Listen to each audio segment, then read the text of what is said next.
another day to pointless drudgery, soul chipping away all my autonomy, a rodent in the race, unsung and underpaid. My colleagues seem to me like saints in cheap parade. Finish outcasts in the herd, and a nauseating burn on the corpus of the world, where the drunken is secured, just the naked emperors and the rattling of the purse. The hunger full of hers, just nothing could be worse than a live limb as a limb in a dead anatomy. Wanna be dead than a link in a chain of tyranny. Need a way to set it straight. Need to go out on the edge. Need to rage and get revenge. Need to feel myself again.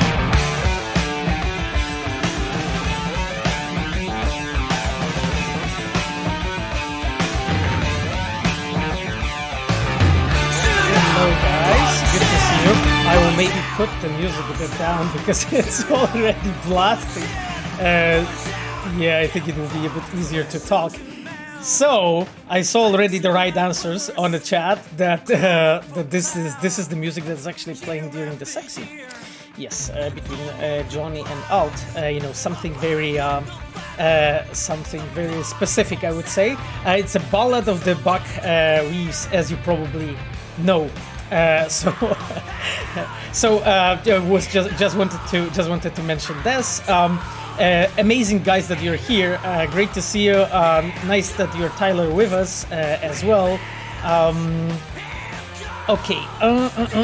So we have a bunch of things that I wanted to mention to you or like ask you first. So how are you guys feeling about that WitcherCon and the announcements that we have dropped during the WitcherCon? I know it would be probably, all of you probably are waiting for this next gen update trailer, but I think it's not the time yet. So, but what about everything else? That you have seen. I hope you're happy with the cover reveal that we have shown. Yeah, WitcherCon was a success. I hope you guys think so, like that. Excited for Season 2, and I'll have Blood and Wine to play for the next-gen patch. Sounds good, man. Yeah, new Witcher 3 DLC. Yeah, so as we said, like this will be like a Netflix show inspired DLC. But yeah, I don't want to tell you much more about it because it's we are just keeping some things for us. Geralt is now competing with Geralt in terms of handsomeness. Exactly. Yeah, it's just like, so what do you think actually, what do you guys think actually about the cover? Because I saw like some people were saying that they like it more and some say that they like them less. So how are you feeling about it?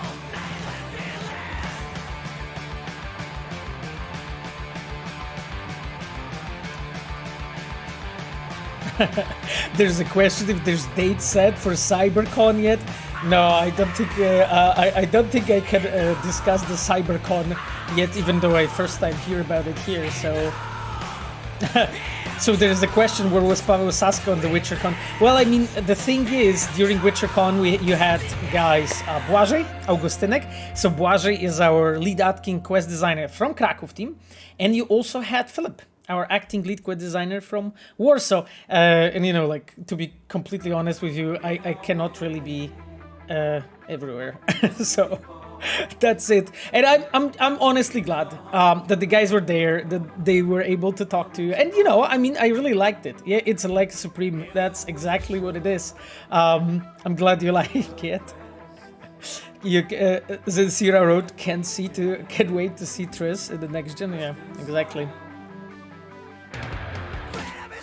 Oh, so there is a question. Could you tease more changes in character design after this cover art? No, I'm not teasing anything. I'm sorry. So, yeah, but I mean, honestly, I really think that the next gen version of Witcher 3 will be really the best version of this game. Basically, just just because you know of what we have done. So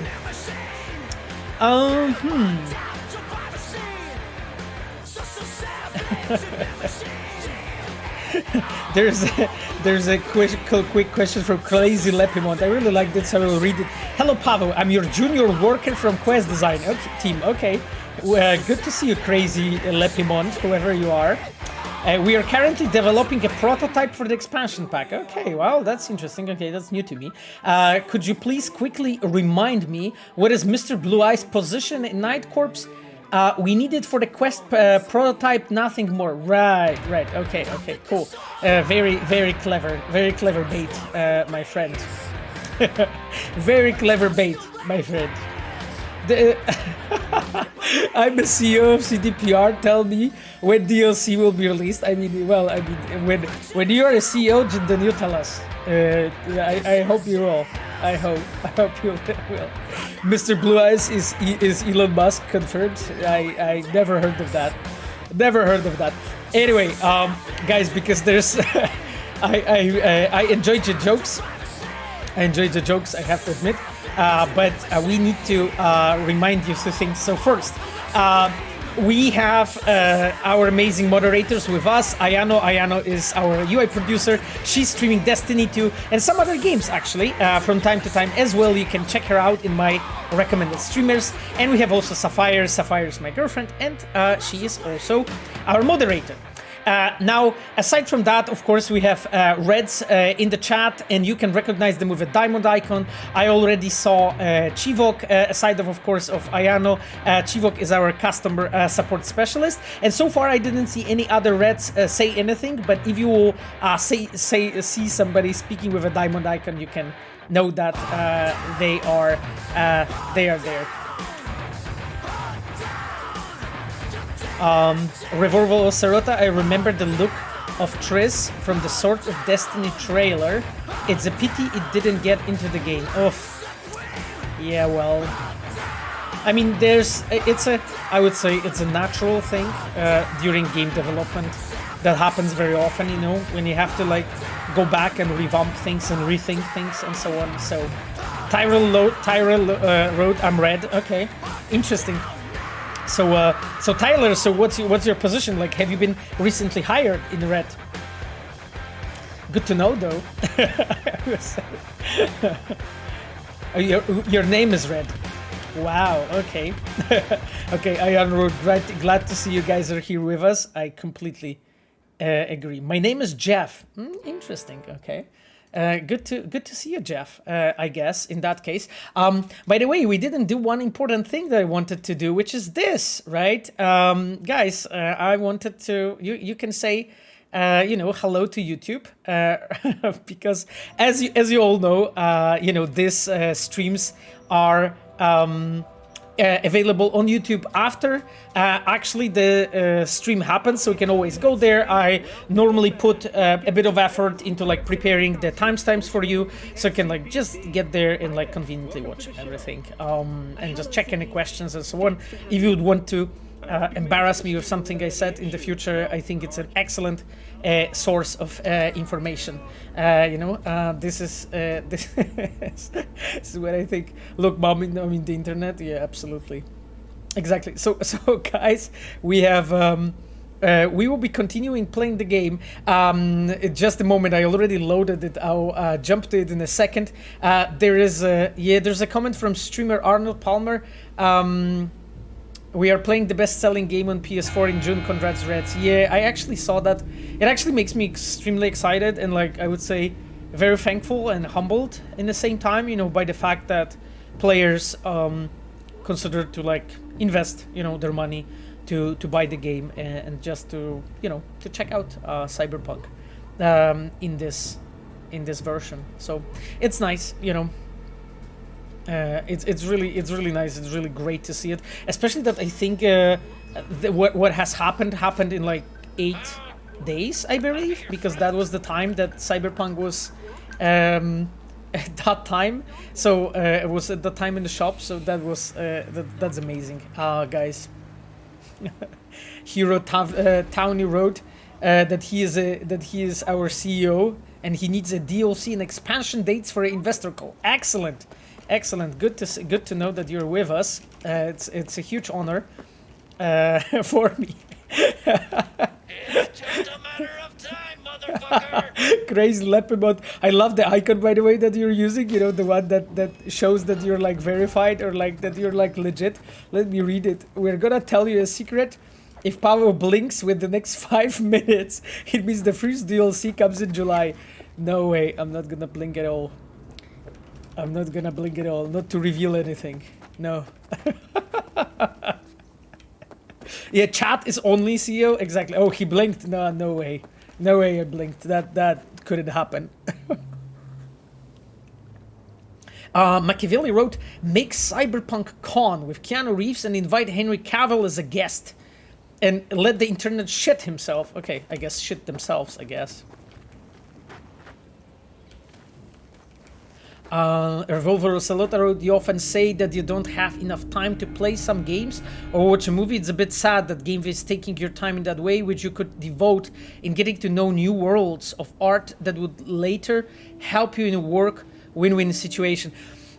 It's a very, very interesting comment, you know, like, and I believe this is actually something that is happening very often to all the, I would say, people who are working, not only in game dev in general, but I would say in all work of arts. Like if you're working on the movies, that happens so often. Oh, hello guys, it's just like my bike's on the way. Interesting.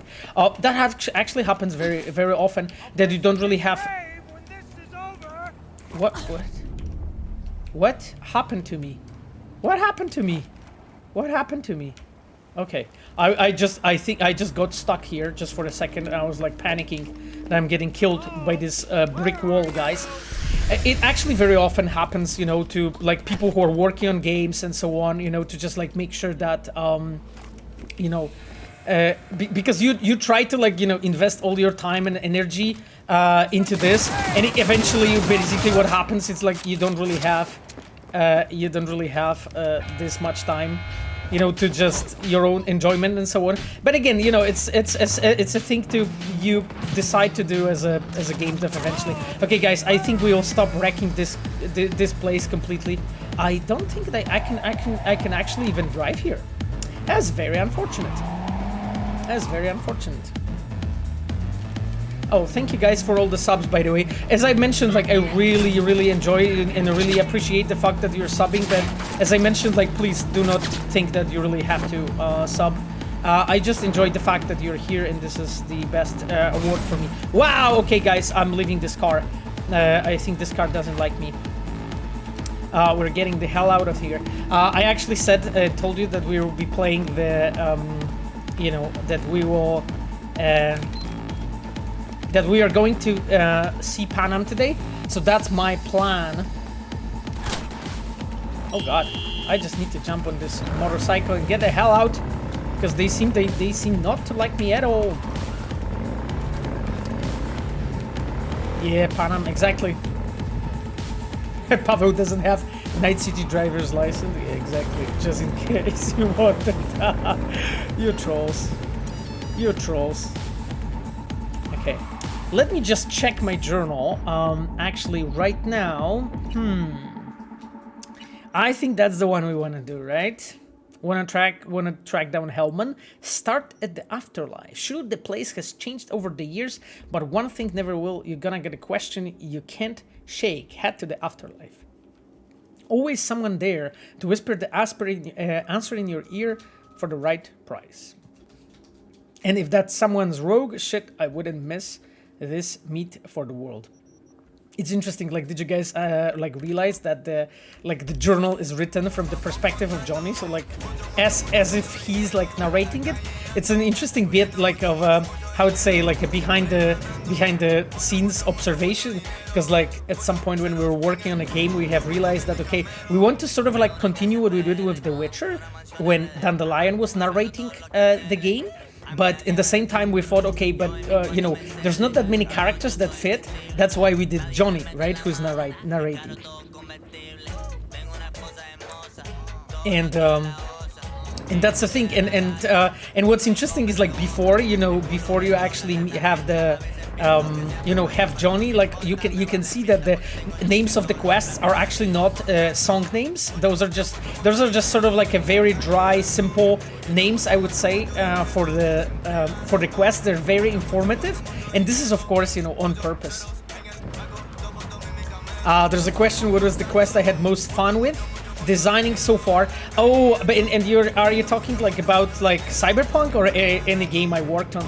Because like I think regarding like Cyberpunk, I think it would be chipping in. I think, but the pickup that I did in Prologue is also like great. I mean, Venus in Fears. So of course the sort of one night stand with Meredith Stout is also something I loved. It was a lot of fun to actually build that one up. Definitely. But yeah, I think that if I would like just need to think, and give you the best example, the best answer, I think I would be chipping in, especially like this part at the beginning, that is called, Cold Metal Fire, that moment when just Johnny goes like bonkers and takes you to the right over the whole city. Like I remember when we were designing it, we wanted to make it feel like sort of a bit like a music video, that's why you have the music blasting there and so on.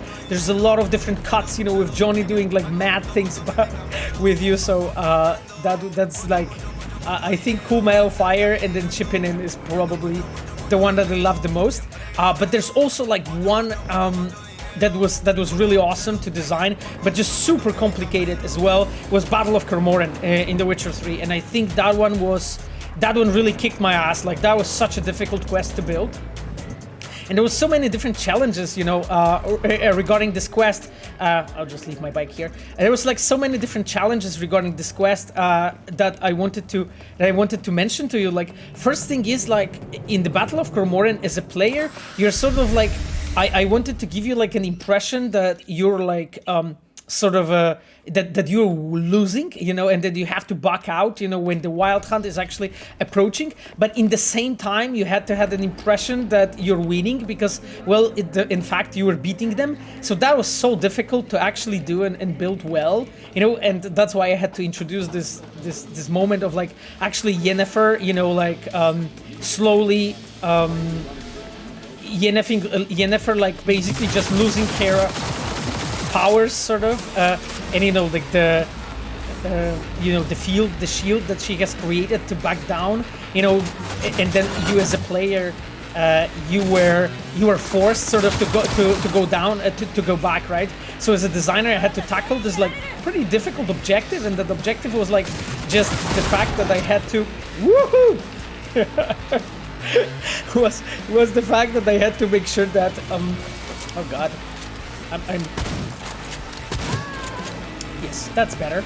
I had to make sure that basically you are, as a player, you have to go back, you have to back down from everything you're doing, in the game. But in the same time, I wanted to give you an impression that you're winning. It was so difficult to build because of that, because the contradictory objectives are always complex, to achieve. And there were so many different variables in that quest. It was insane. So I think that was probably the one. But in the same time, like I think that I would say that I really liked the, I really like Bloody Baron storyline. That's also one of the quests that I've been working on, specifically the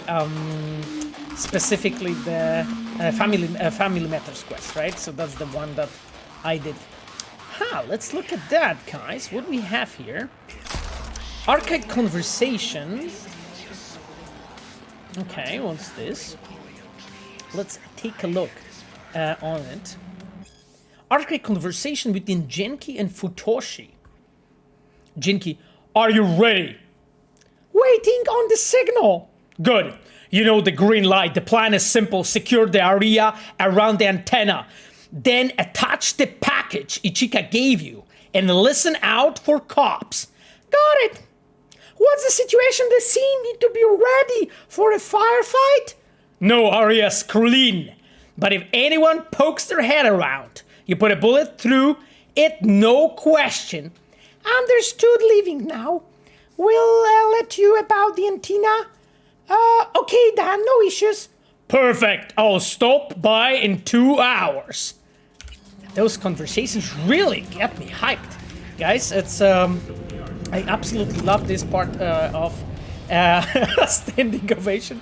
You know, a Goro romance DLC. When I've never heard of it. So. Hey, Crip Slasher, good to see you. I'm just looking back at the chat because, like, Prometeo wrote, when I first played Witcher 3, I thought a Battle of Kaer Morhen is going at the end of the main story, and I was so pleasantly surprised there's another act after that. Was that on purpose? Yeah, absolutely. Actually, like, when I was designing it, I tried to build it, like, in a way that is, like, a major climax in the game, and of course, you know, that's not only, like, the quest that I had the pleasure to construct. Look at this fucking yoga. That is some mad skill set. Look at this. Oh wow, we are being fit, right? Okay. Anyway, so that's absolutely, like, I built it intentionally like this to just, like, give the player an impression of holy shit, just the world is ending. Am I really going to survive this, and so on, and what is actually really going on there? And that was really intentional, the way how it was constructed. And of course, you know, like, the question if it was right or wrong, like, because a lot of players, like, felt it was awesome, but in the same time, a lot of players at that point already felt a bit tired with the main story. So it's never, like, I would say as a game that you never really know exactly, you know, if this is, like, a right way to go completely, you know, until you really, you know, finish the game and release it and hear just players, you know, impressions about what you have built. Okay, guys, successfully we have prevented another assault. That's excellent. That's excellent. Roxy wrote, hello Pavo, I know that you can't tell us what will be in DLCs, but maybe you will tell us at least if Cyberpunk DLCs will have more content than the Witcher ones. We're waiting for them for 7 months, and getting a few gigs and few clothes will be disappointing. I mean, I cannot really comment too much about it. Wow, that is a really, really bouncy, that's a really bouncy card, I would say. Wait, what? Why are guys attacking me? Oh, I think it was their hobo, you know, it was their hobo card. Excellent. Let's you know, they're just challenging me for a duel for this hobo card. Now, going back to the size of the DLCs, I mean, we are absolutely aware that you guys are waiting, and believe me, like, if that would be up to me completely, you know, you guys would get it way earlier, if that would be just depending only on, you know, on like I would say my decision and so on. But what's really, really important here is, I think, the fact that we need to make sure first that the game works really well, the part that you already have, and then, you know, to tackle everything else. And we'll try to balance that, you know, because, like, I think it's a very valid point what you said. I mean, I hope you guys won't be disappointed, because we have planned a lot of different things. But again, you know, I don't want to talk too much about it, and don't really want to, like, how to say it, hype you right now about it. I just want you to, like, download it at the moment when it's ready, and judge the content that is there, you know? I think that is the most, I would say, healthy. Jesus, the Netrunner is kicking my ass. Oh. Okay.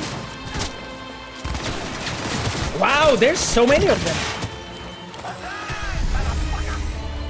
Jesus. It's just like a whole gang is attacking me. Guys, I ran out of the grenades. Holy shit. I think we might be in trouble. There's just... I'm low on grenades.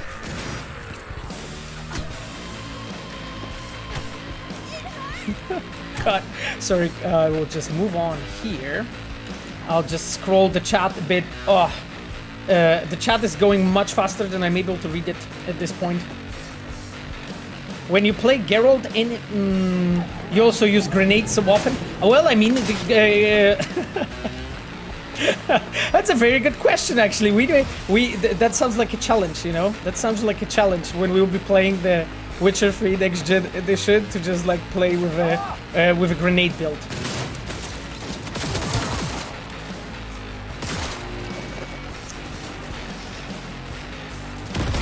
I bet none of you guys played like a grenade build on The Witcher, right? Did you also buy Arasaka socks? I didn't yet actually, but I intended to. You know, that was just that was kind of my plan, you know. But I do have samurai ones though, so I hope that counts. Pavel plays The Witcher 3, gets rocket launcher. That's a good one. That's a good one, bro. Panam is waiting. I know she's waiting, but there are dudes who are like really naughty. And what do you do? What do you do when you meet like a naughty people? Tell me. Just punish them, right?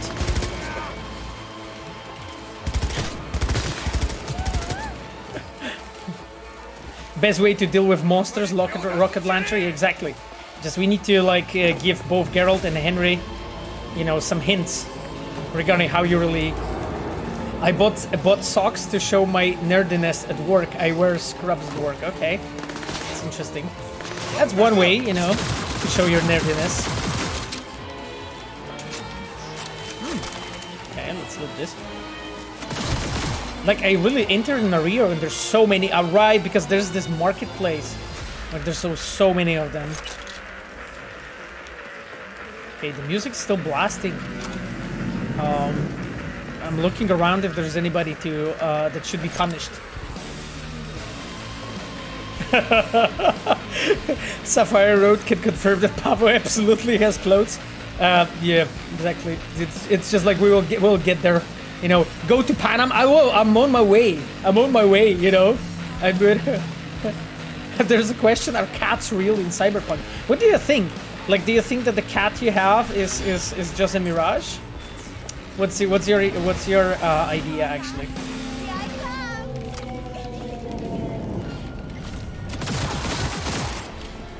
I'm guys going to Panam. It's just like when I see Panam, I need to look at my best, you know? I cannot look like some just random dude. Okay. Let's try this one. Okay. Hits the wall. First time he tries it. Cool. Okay, let's go to the afterlife. Let's... Jesus, I almost died here. It's not nice. Until you, right? Okay, guys, I don't really understand what is going on regarding me not being clothed. I'm sorry. I think this is way too rad. There's a question from Lucy Kaiser. Hi, I have a question why there's the difference in quest naming between Polish and English version. Meeting an Embers next Nocturne, which makes sense because Hanaka's playing this one on the piano, that's true. In Polish, Meeting an Embers is Kombi Dzwon, which doesn't make sense, and it's the name of the first quarter of the sun ending. It always bugged me why it was changed since Chopin was Polish, so it wouldn't still fit the theme of Polish references for quest. It's a very how to say it, complex topic, I would say.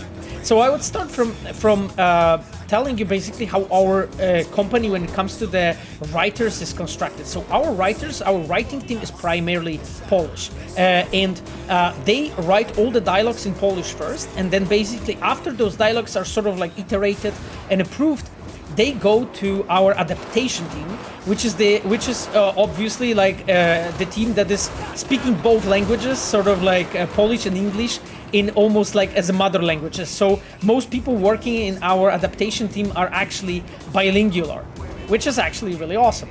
So basically what happens is the Polish version of the game is like written by the Polish writers, and they just make sure that all the references and so on is like done in the best way for, I would say, Polish viewers and Polish audience. And then our English like adaptation team does sort of the same for English-speaking audience. And then there is actually lots of different, I would say, discrepancies and differences between that. And names of the quests are actually not really the only difference. There's actually much more going on regarding the names in Cyberpunk, and that's been actually the prominent thing that you could see in our games before. Even in Witcher 2 and Witcher 3, that was still the same case. And here's specifically answering your question regarding the quest names. I remember we had a conversation with our writers And we asked that question specifically regarding the names of the quests. And they felt that for Polish-speaking audience, for our, like I would say, cultural group here, it would be better to tackle it like this, rather than name the quests with references to the songs that not everybody can name. And when we, not everybody can know, but of course, you know, when we had a conversation about it and so on, the conclusion was a lot of Polish players and Polish-speaking players, not even primarily Polish people, but just Polish-speaking people, can really very, very often play also in English. So for us it was like, okay, well, for the player who play in English, which is a lot of Polish people, they will see that there are some differences and maybe they will get a bit more out of the game because of that. So that was mostly, I would say, an artistic decision to go with like different names for Polish version and in English version. And yeah, it's like, and this is like a work of our adaptation team pretty much, and our writers, to like sort of like each time tackle completely customly that that problem. You know, how do you localize something as specific as names of the songs? This is really complicated. It's not really a simple topic to tackle, I would say.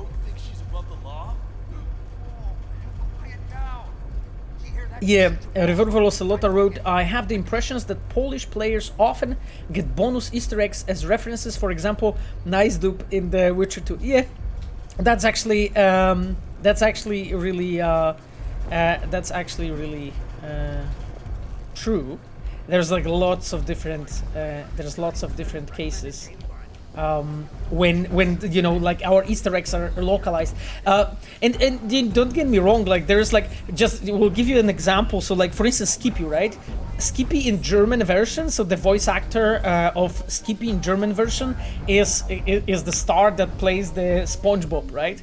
And a very, very well-known actor, especially in the German-speaking, I would say, side of the world. And that's something that is actually not present, right, in like Polish version or English version, other versions. So like always when our localization adaptation team looks at it, they try to like find out what would be the best possible way, you know, to just like give the players of a certain, I would say, language speaking group their own thing, you know, and lots of languages have this thing. I remember like some of you guys mentioned to me that there's like some star actors in like Spanish version, from what I know. Same goes for actually for Japanese, as far as I'm aware.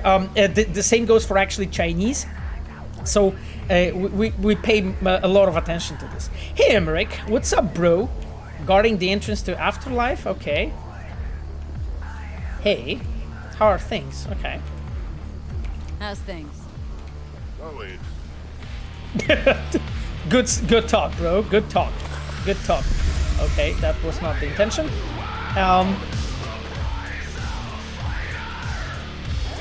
I love this place, by the way. Just creating Afterlife as a.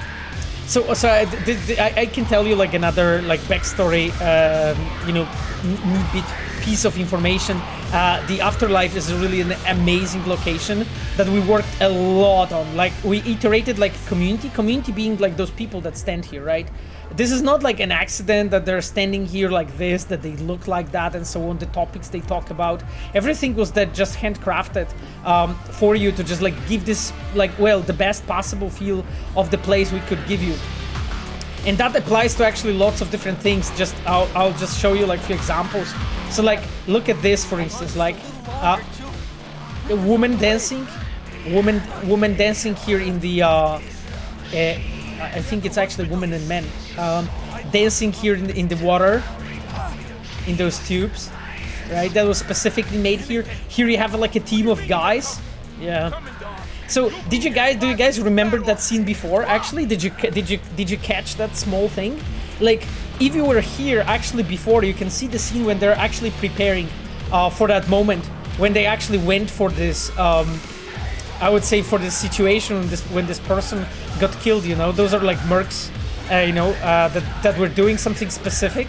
I think it was some corporate job that they were hired for. I really don't remember exactly the chat, because this is something that our quest designers, in this case it was Mateusz Albrechczyński and David Erulo, David and Mateusz have been working on it, and this piece they were cooperating with open world team on that. But I really find it really interesting that they did it in a way that those scenes are like progressive. So at first you see them preparing, then you come back and you see that really it went badly, right? Honey, you gotta tell me how you got to be you. And you just can see basically, okay, it really went badly, you know, this whole situation. And just this fucking place is insane. Like, atmosphere here, the lights. Just look at this RDX. Claire. Excuse me, just a sec. Hey. Claire. Okay, we're supposed to talk to Rogue, though. You were talking about Claire, right? Want to talk about my offer? Oh, about the races. Sorry, Aero. I'm not sure, Aero, if you're on the chat, but nope. I don't think we'll be doing races now. I need to train the train racing a bit more.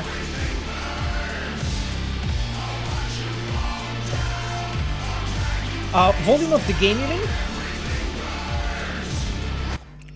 Let me just I'll try 35. Sorry if that's too loud. Should be a bit like normally we play at 40, and on that level is it was normally good. Yeah, there's a comment. Marcin Przybłowicz, such a Chad. Yeah, he is. He's definitely a Chad. Just I love the music here, right? I love the music in this place. Okay, guys, let's kick some ass.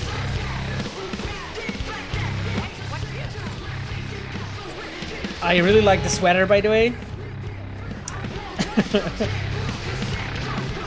Yeah, and by the way, did you guys see this, right? What they're like, this design is just so fucking cool.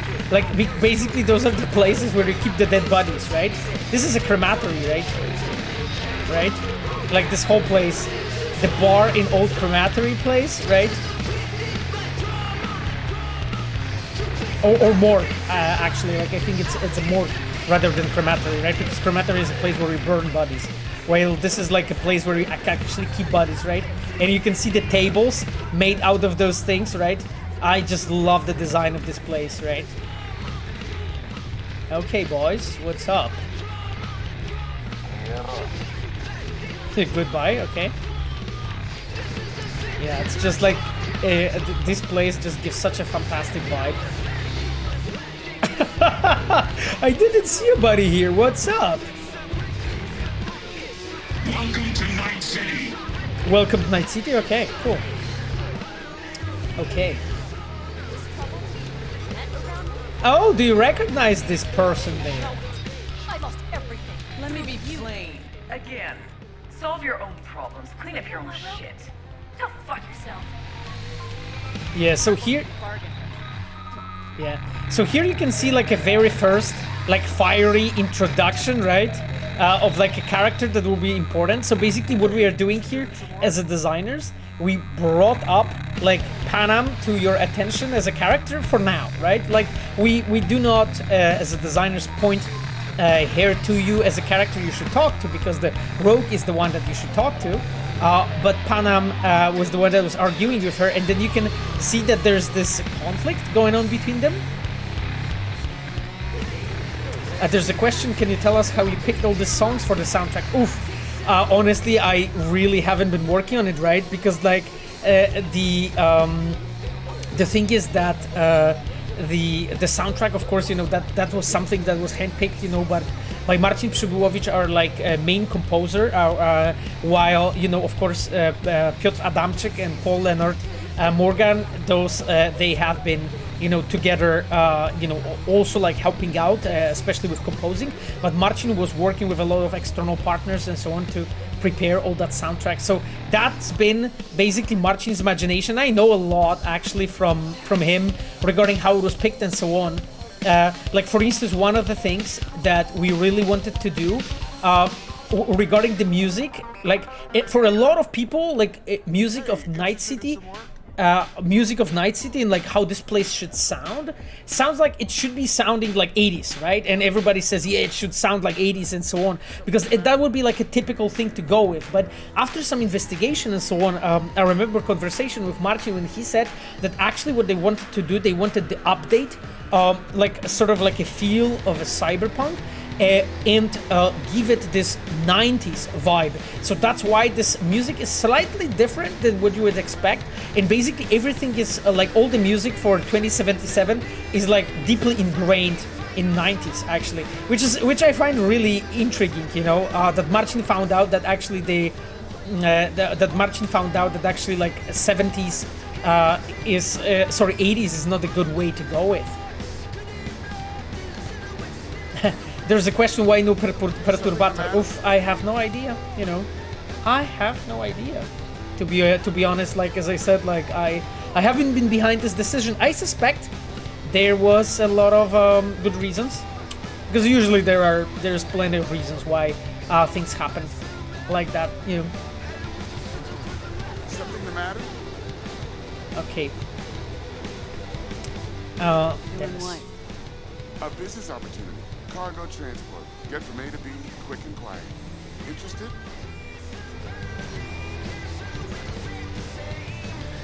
Oh, interesting. A business opportunity, cargo transport. Okay. Something the I'm matter? listening. I'm listening. It's simple. You go to the Kabuki waterfront, collect the package, give me a call, then I tell you how to deliver it. Very straightforward. Everything except my pay. Don't worry, there's a bonus in it for you. Imported and duty-free. Duty-free and detail-free. Yes, but altogether fair. It's a simple job, generously compensated. Okay. You accept? Like, guys, simple jobs generously compensated normally are very, very tricky. It doesn't really sound too good. Something the matter? Okay, let's Yeah, try. sure, I'm in. Good. I knew we'd find acceptable terms. Head to the Kabuki waterfront, then search for a fridge with the words "No Future." Okay. Once you locate it, collect what you find inside, then call me for further instruction. Till then, I guess. Okay, guys. Dennis Cranmer. Okay, interesting. Big in Japan. Oh, yeah, I know which one that is. Okay. There's a question, have I ever played Mass Effect series? I mean, of course, you know. Just FYI, like Sapphire is one of the biggest fans of Mass Effect, so how could I not, you know, play it? Of course I played. I actually really liked, I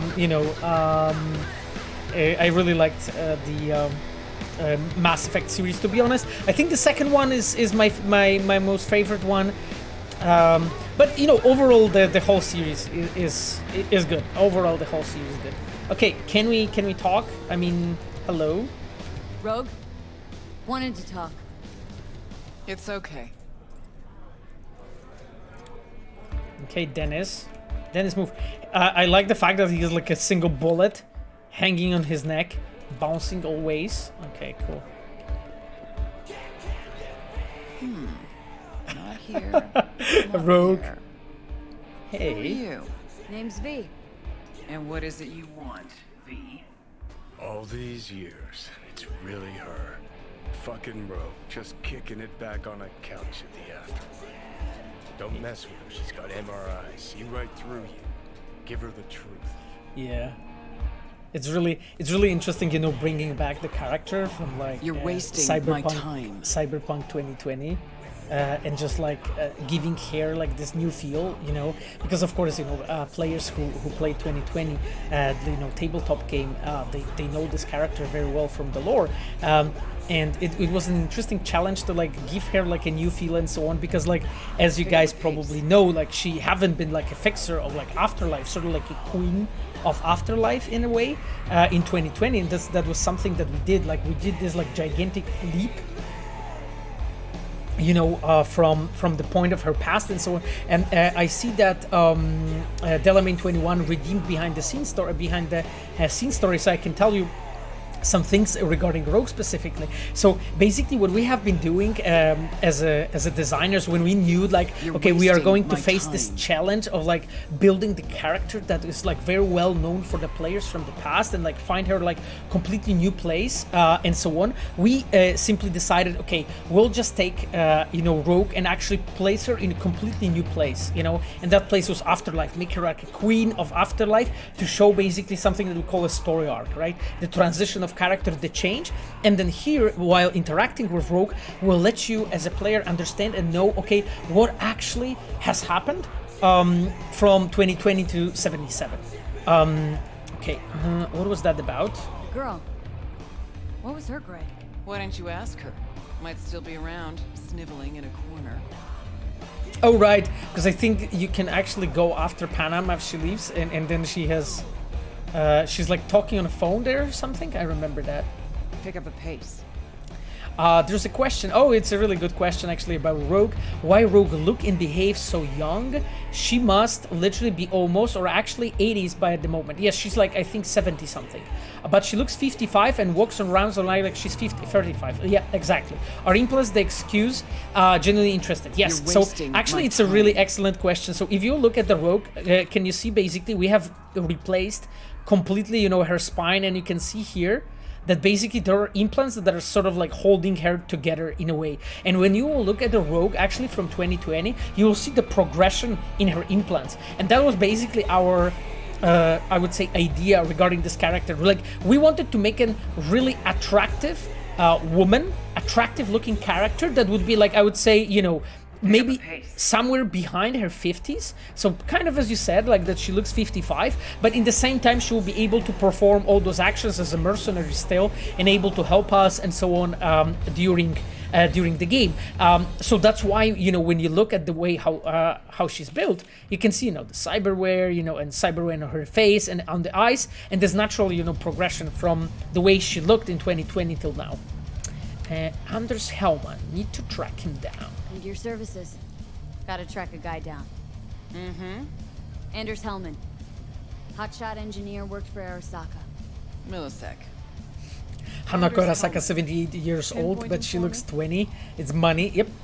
Thanks. Basically Jumping this. too soon. First, my help's got a price. Second and third, Dexter Deshawn, Jackie Wells, T-Bug. Multiple bells ringing, V. Left a lot of bodies behind. Yeah, we Death did. walks in your wake. Chalk that up to bad luck? There's the bitch I know. Ask her about Saka Tower. How they shot me up right in front of her. Oh god. Yeah, okay. Even you lost people in action, knew let's the just try risks. to be gentle. All sorts of shit happens. To all sorts of people. Even to the best. To you too, Rogue. Arasaka Tower. Remember? Who'd you lose back then? Johnny something? Ah, To Johnny you something. came prepped.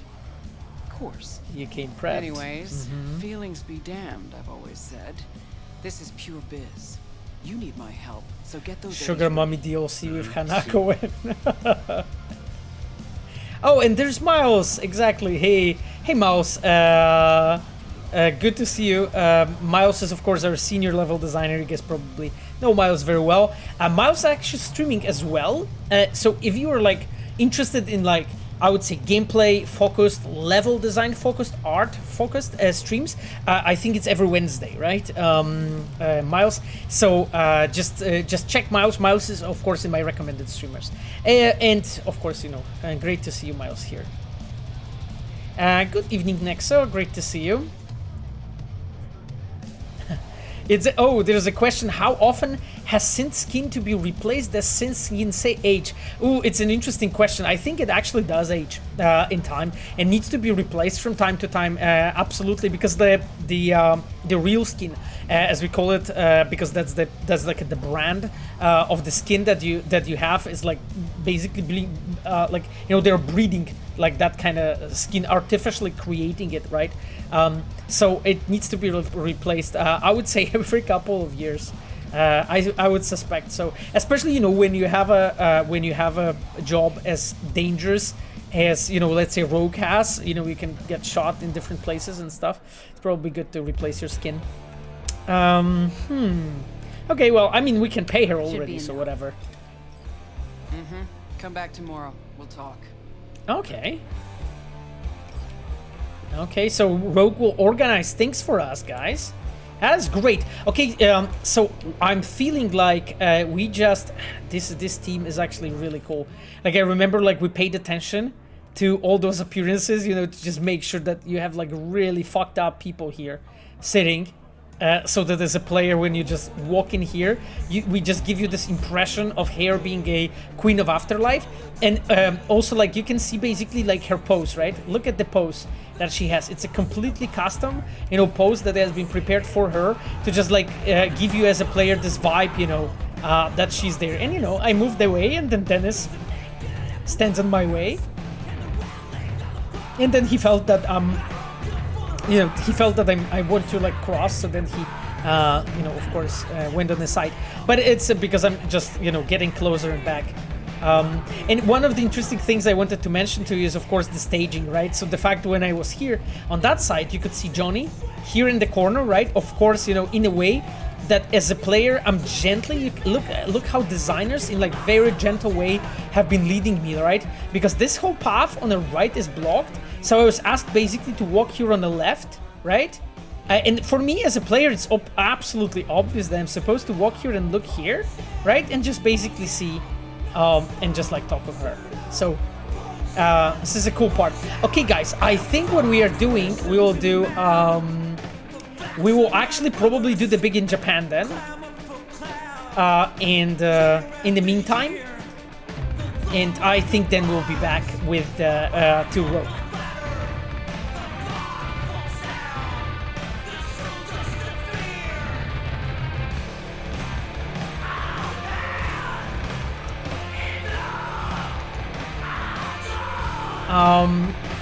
Okay, guys, because I see there's, like, lots of questions popping up.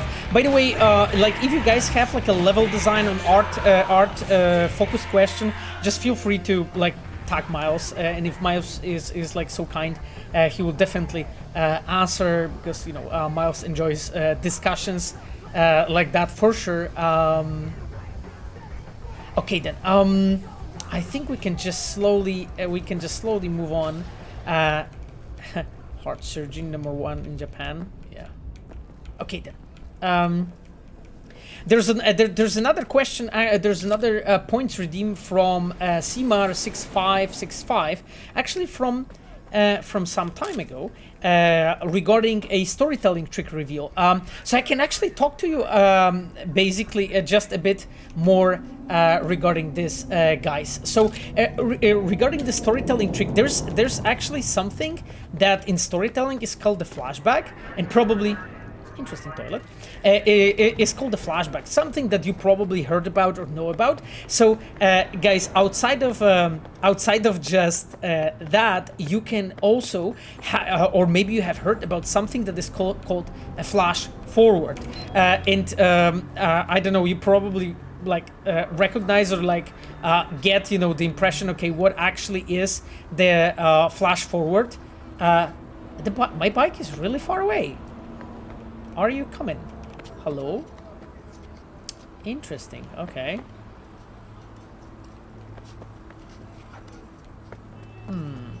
I may steal a car then. Because my bike is just...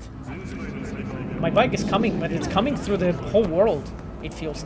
Guys, so regarding the flashbacks and flash forwards, like, it's actually really cool technique, you know, when you're telling a story and when you're basically using an option for you as a player to just, you know, you're using an option to basically jump with the story forward or jump to this for the story backwards, and it's just very, very useful technique in general to use, because, like, sometimes when you use the flash forward, it's basically a situation when you as a player, when you want to basically just when you as a designer, you want to give the player an impression that you know, you tell or you show the player what has happened in the future, and then you jump back to sort of like a present times and then explained how you actually get there. And there's multiple like stories and like games use it way more rarely, I would say.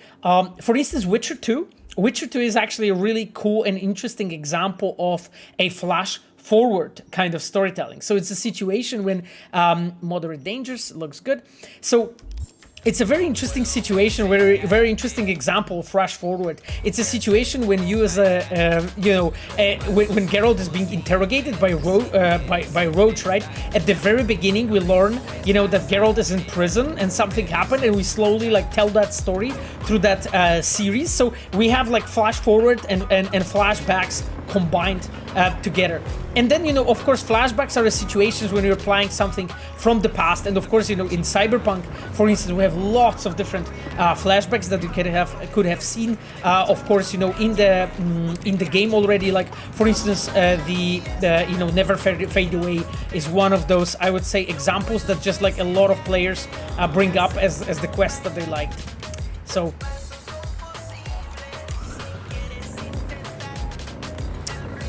Guys learned to turn really well, I think. I really like using bikes in this game, completely honestly.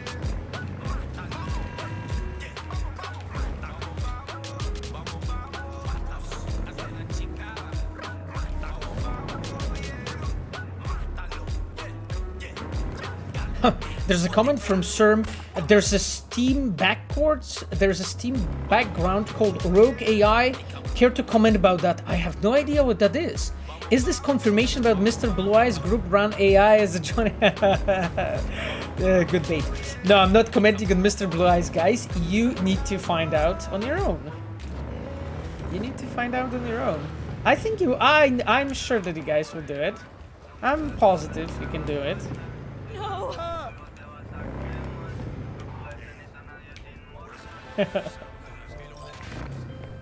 Oh, okay. Regina's calling. Got a simple, clean-cut gig.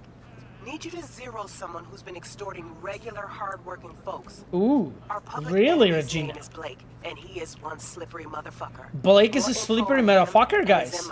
Attached. Blake is it? Okay, gun for hire. I don't think that's the one. Yeah. Okay. Ooh, that's Blake. Okay. Okay, Blake. We can take care of it after we are done with Big in Japan. I would say go to the slum on the outskirts of Kabuki. Okay.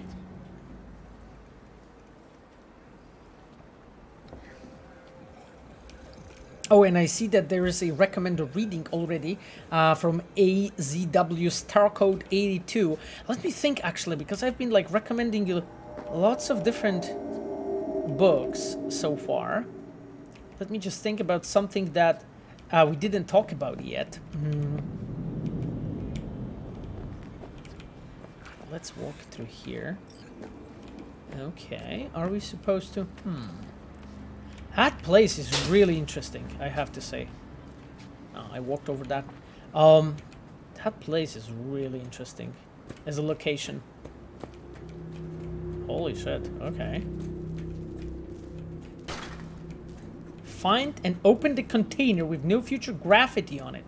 Okay, guys, where's the container? You probably know it very well.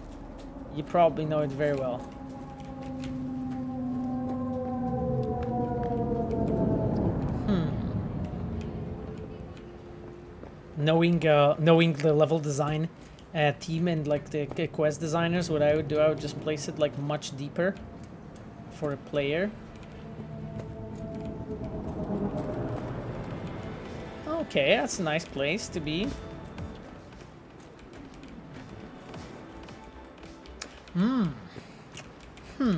Let's look for the container. Yeah, you guys say that it's at the bottom, of course. So close in that building behind, yeah. Yeah, is that what? Interesting that there is a chat that brings up my attention there.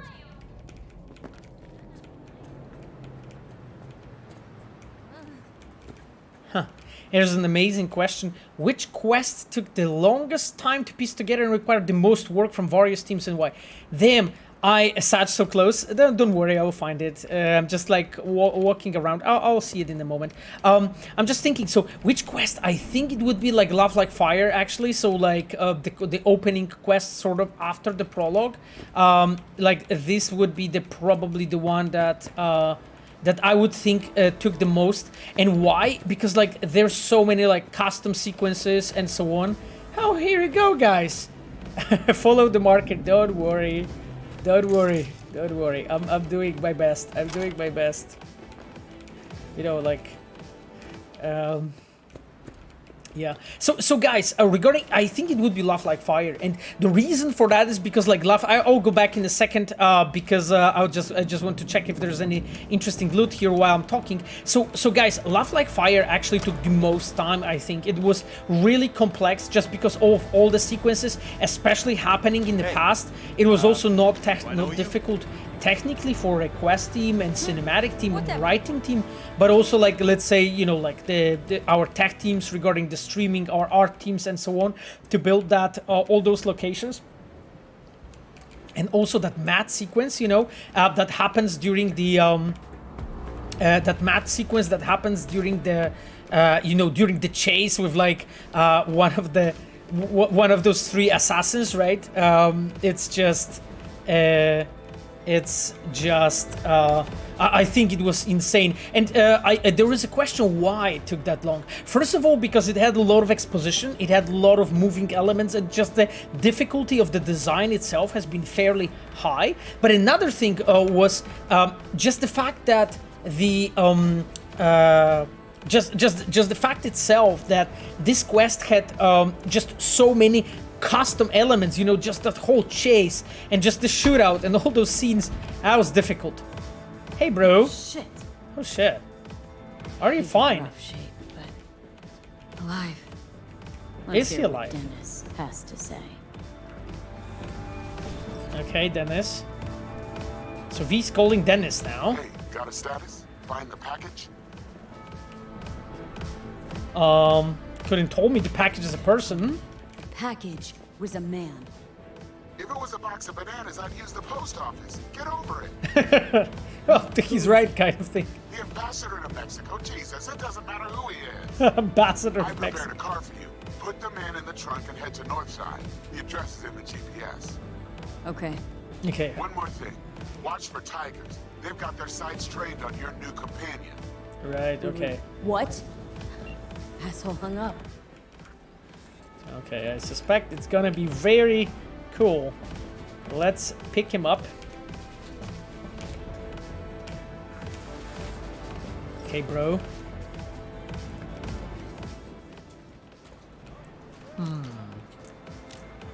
Huh.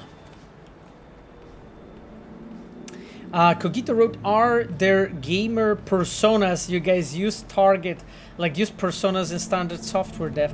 Oh, but what do you mean by personas? You mean like, because I'm not completely familiar. No. Just please. No. Okay, I need to drop you, bro. I'm sorry, I need to drop you, but those boys are really nasty. They don't see that I'm like hearing a poor person. Holy shit! Holy shit! They just definitely got my number. They definitely got my number. Guys.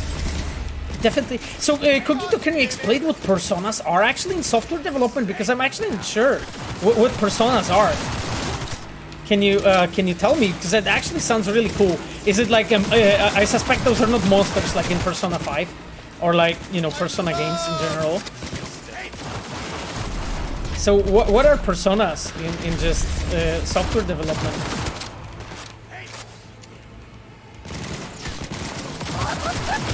Oh, I guess it's about the target audience, I will say. Jotaro's family being angry. Yeah, exactly, Jotaro's family, like, I recognize this dude. Or this girl, actually, in this case. Because I'm playing female D. Just this mad laughter. Okay, cool. I will loot you as in revenge. Holy shit. Okay, there's still somebody shooting. Where the hell are you?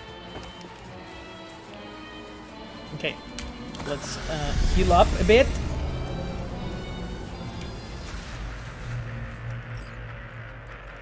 Let's transport Dennis. Or, well, I mean, he's not Dennis. We know he's an ambassador of Mexico. Oh, God. Poor boy. Poor guy. I just need to go in and clean that path. Make sure that... Holy shit, he's here.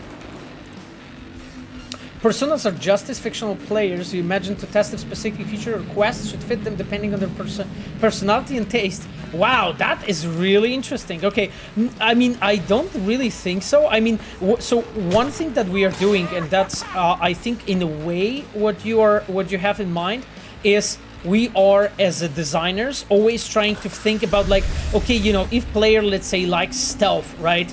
Then this is for that kind of player. If player likes, you know, that kind of topics, I don't know, let's say like major philosophical topics, so that will be for that kind of players. If this is like something specific, so in that way, absolutely. But it's always just as a matter of, more of a matter of discussion. What? Regina? There was a problem, you got rid of it. I'm happy, the client's even happier. Good work, V. Gate closed. Did I? Interesting. Okay. Okay, I got rid of them. This ends here. Archived conversation.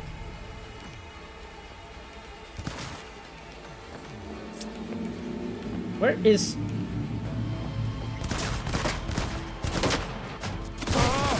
Jesus. That person. That bitch to the wall. Okay, because I'm just entering completely different location and we'll just confused. Happened to you too? Yeah, yeah. But when it comes to like, as you said, personas and so on, one thing that we're doing also as a designers is we are, wait, where is my, because my quest switched, right? By accident, unfortunately. And I think that we can still track this. And when it comes to, yeah, there's the package one. When it comes to the, you know, imagining what type of player, you know, would like certain things and so on, that's like a very typical thing that we are doing, you know, as a designers. And we're doing it all the time, really. Just discussing, okay, you know, for the player that likes combat, that kind of thing would be better. For the player that likes stealth, that kind of thing would be better, right? For the player that is like, let's say, just going after, like, I would say, loot or legendary, like, items and so on, this kind of a solution would be best, right? So you always sort of, as a designer, at least you're trying to combine. Hey, you guys are cool, right, with me? Okay. As a designer, you're always trying out, you know, to just like encapsulate those different needs, and yeah, I mean, it can really be tricky. I tell you that. That's far from simple, I would say, and just like easily, like literally sometimes those needs are actually excluding each other. You know, sometimes you are going to find out that you know what. Oh, okay, interesting. Okay, we have put the guy into the car. Let's get to the car then. Guess we need to transport Dennis.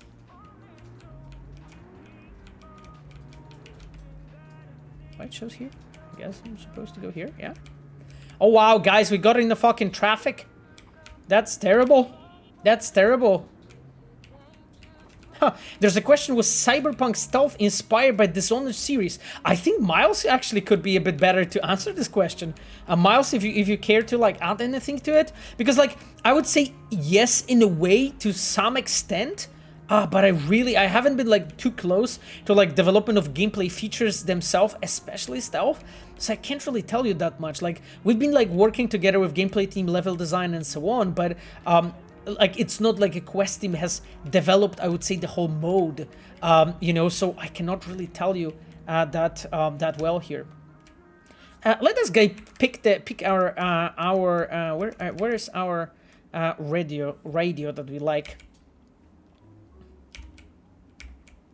Hello? Is it... Did it pick Principales? Or didn't I? Sorry guys, my brain turned off. Oh, it did actually. Okay. It actually picked Principales. Did voice actors had any influence on characters in game except voicing the course and ideas which were used? Huh. I mean, I wouldn't say so really. I wouldn't say so. Like normally, like what voice actor has an influence on is basically, you know, certain lines, how those lines are spoken, you know, certain, I would say, phrases. But the actors in general do not really influence the storyline. I am, you know, that is like that is very, very rare situation. And honestly, like in Cyberpunk, I do not recall a situation like this. So. But you know, it's just like always, it's always a matter of discussion, right? Like if the voice actor would say like he don't like this or he would prefer that, then we would always have a conversation. But in Cyberpunk, I do not really recall a case like this at all, actually. And in fact, we've been multiple times like changing lines or certain expressions to just make them feel better and so on. Okay, guys, what's that? That's an interesting sword, Dennis, that you have here. Okay, I think that there's something going on with the sound, guys. I think I'll just... Let me just quickly load the game. Because I think that there is something going on with the sound. So just to be sure that we do not have like a strange issue and so on. Because for a moment, yeah, you guys heard it. Like like I think those two lines haven't been audible, and I'm pretty sure that those lines were absolutely fine before. Okay, leave the car. Exit. Okay, yep, I'm leaving the car. Okay, Dennis, let's talk. Let's talk, Dennis. Okay, job's done. Job's done. Yeah, much better. I see that. Well done. Excellent work. Holding in there all right, Hariyoshi? Dennis gave me hope. Okay. Who's this guy? So who is this guy? I mean... He'll tell you his story. Hariyoshi? In Japan, brain sergeant, top of all. Good instinct. One day, Tiger Claw boss needs surgery. But both die on table. Oh god. Tiger Claws were very angry. Can you imagine? That might be pretty stressful. To America. Here, Dennis saved me. But there is secret. I killed Tiger Claw boss on purpose. World best surgeon, make no mistake. He's a pretty cool guy. World best brain surgeon. Yeah, he's a pretty cool guy, you know. If you press F9, it loads last save. Thanks. Thanks. Early warning. I think I knew that, but I never used it because I don't really have to load the game, guys. Given that you're here now, it's just like always just I'm always on point, you know. So. It's all very heartwarming, but you haven't paid me yet. I know. Here. May this blade serve you well. Ooh. Okay, guys, I got paid in sword. Come save you, world's best brain surgeon. There's a question: did I voice anyone in Cyberpunk? Guys, do you want to tell the Blast Tier Bro 2 who did I voice?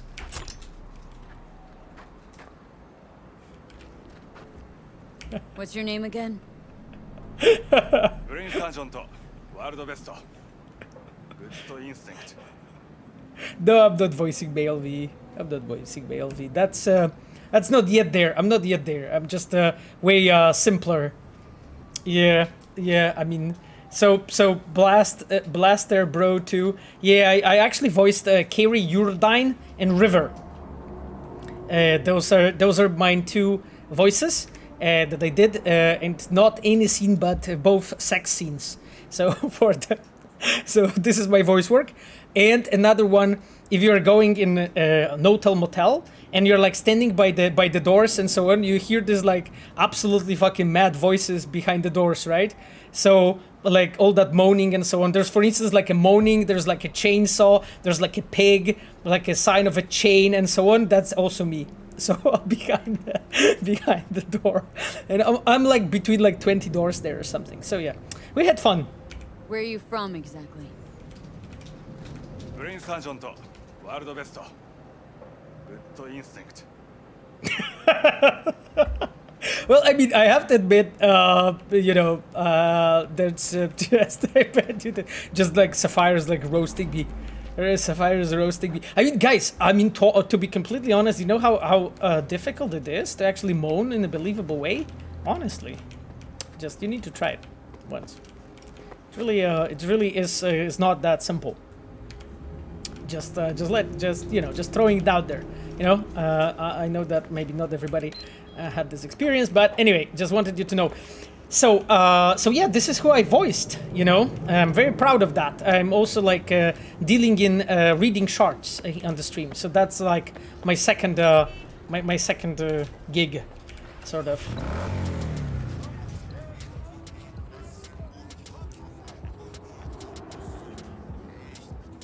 Can you show the settings? What kind of settings? Graphic settings? I have everything on Ultra with a slider of RTX that is on Psycho.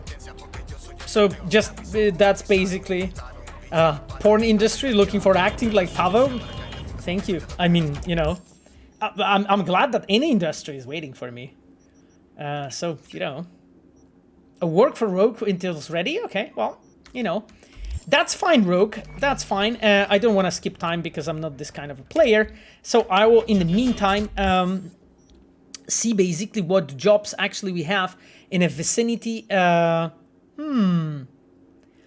to Dirty Fred Stash. Okay, guys. In the context of a sex voice acting, it sounds as a like a definitely proper thing to do. So let's get to the Dirty Fred Stash. Now I think this is exactly what we need. Fred, I hope you have really something really cool in that stash.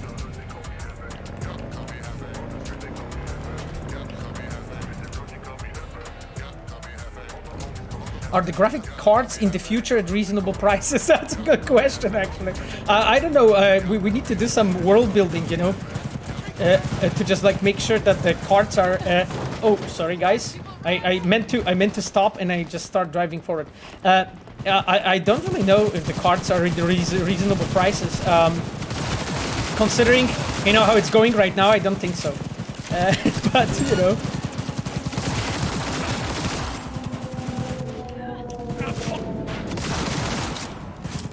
Okay.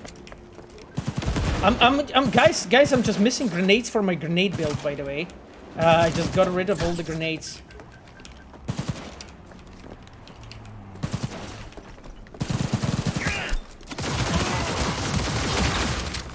Yeah, I really love that like small street fights and so on. That our I think it's our like open world team with our encounters team. Actually, they've been working on this, to just like make sure it feels the best, when it comes to the street fights and so on. It's a Maelstrom painted car. Okay, cool.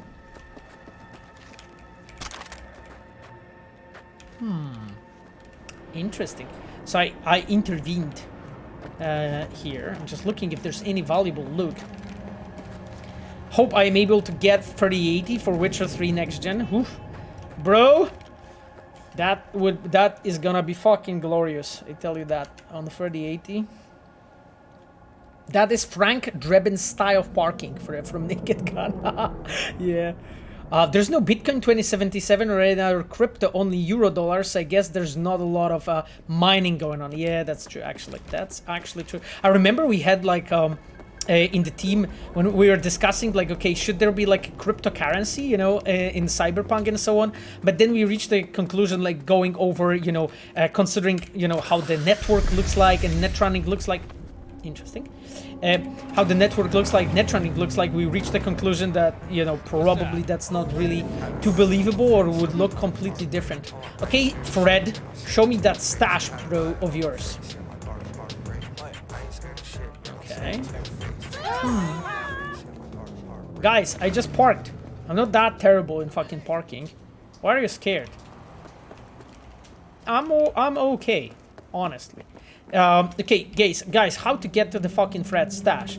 Jump from a trash bin? Not really. This does not look like I can do anything with it. Can I hack anything here? No, I can't. This one is a trick. Parkour. Do you have a double jump or high jump? No, actually at this point I don't. I not yet. Actually, that's an elaborately hidden stash. Yeah. I think can I like go over this? That's what? Should I like go there from there? Oh, okay. From here. What? Who doesn't like me? Those guys are terrible. Why do you attack me? Go. You bad person. Bad person. Bad person. Yeah. Okay. I was just looking around and just like, they just attacked me. I'm sorry, they started it. Yes, they started it. I do not have anything to do with them. Frag them first. Yes, I did actually do that. Just somebody speaking. Okay then. Can I actually climb here? Not really. Like, I would suspect that they can jump here, but I can't. Okay, I can jump in here. What? What is going on, dispatcher? NCPD subcons. Suspected organized crime activity observed in the region of Goldsmith Street. Scavenger presence reported. Okay. Led by one Barry Alkin, wanted on charges of first-degree murder and illegal trade in cyberware. Right. NC authorities offering payment for neutralizing Alkin and his accomplices. Okay. We'll take care of deal with that later, because the dirty Frank stash, or how the hell he's called, Dirty Fred stash is waiting. Aha! Look at that! He fucking hid his thing behind the cement, guys. This is a very typical thing what criminals do. That's absolutely understandable that he has hid it there. Okay, try. Steel pipe blood pump. Okay. Interesting. Blood pump. Active and instant restore 6 minutes. Interesting, guys. We got the blood pump. Okay. Well, it seems that we are done with this, as I understand. Rogue is still not calling. So I think that what we are going to do, we are going to get another one, you know, in a close vicinity. Can I jump and not die? That would be fucking fantastic. Wait, let me check if there's any sneaky thing here, because as I would probably hide some shit here, knowing life. Okay, I think I got blocked. No, I did, kinda.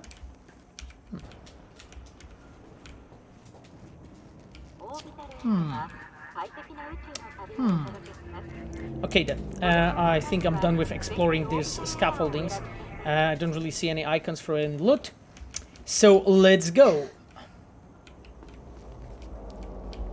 Yeah, I mean, I can try next day, but you know, it's actually fun to just, you know, fuck around with the game rather than just skip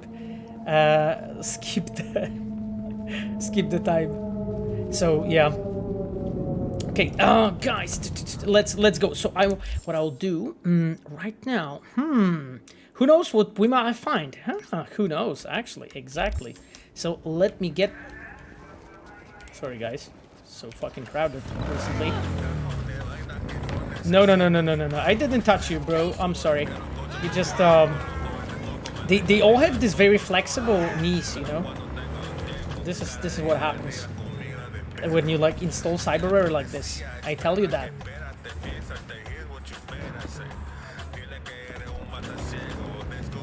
Okay, I think there's a crime going on there.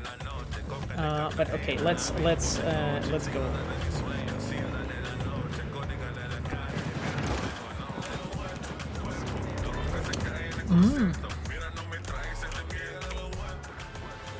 Oof, that's an awesome fucking car. Oh, Regina! No way. Kaer's son overdosed on glitter. Probably heard of it. Hardcore substance circulating on the streets right now. Arata wants you to go to the lab making it and turn it into a crater. Check the attachment for more intel on Arata and the whole messed up sitch. Messed up sitch, okay. Do you guys see this car, by the way? This looks fucking nice. I never saw that kind of car. Night City. Those are like pixels. This is really awesome, by the way. The question is, will Pavel Sasko take the car? No, I'm not taking the car. At least now. I will take it later, maybe. I think that's the... Okay, they ask us to check the search. Wait, just do I have... okay, the Heisenberg Principle. Ah, interesting. Okay, let's go to the jobs. Agent Saboteur, destroy the glitter lab. Okay. Unless you've been living on a rock, you have heard of glitter. Right, you guys heard of glitter, right? What is that? If you take it, you're hooked for life, but apparently it's easier on OD than neofentanyl. It was only a matter of time before some zit-faced rich kid fried his school sponge. Kid's mother was Arati Kapoor, co-owner of the Masala Studios restaurant franchise. It's actually really cool that our open world team is using like a brands, you know, in this case of a restaurants to like tie it up better. That's great for like a story, for like a world building. Needless to say, she's pretty torn up about it, but she's not too kind to wallow in her grief. She's got a plan. The lab where glitter is cooked has to be wiped off the face of the earth. And if some of those dipshits making it expire on the spot, I think you know the answer. Flicking you the cords now for your interest. The place might be guarded by tiger claws. Okay. Well, I guess we all hope for it. There's a question of the next-gen version of Cyberpunk will only be graphically improved, or will they add new content? Oh, guys, I mean, I won't be commenting too much regarding the next-gen version, you know, what we are doing and so on. I think that, you know, the update will be, like, it's gonna be similar situation as with the Witcher 3 next-gen update, and that is, it's going to be the best version, really, of the game. Because of course, you know, the best amount, the most amount of fixes, patches, like, you know, and all that. So, okay, I think I'm ready to actually, you know, encounter them. Let me just really quickly go to the, go to my character, and I'll just, no, that's not what I wanted to go. I will go to character, actually. Because we have 1 point. I'm gonna go reflexes, I think, to just keep on growing in my favorite handguns group, I think. Headshot damage multiplier. I mean, I'm not able to hit headshots anyway. This, you know, reduces pistol and recover recoil by 30%. 50% more damage with pistols and revolvers to enemies with those health is below 20. Okay, so it's like kind of like a finisher thing. Okay, that sounds good. So let's purchase this one up. I'll just let me just review my inventory really quickly while I'm just looking at the questions from you guys.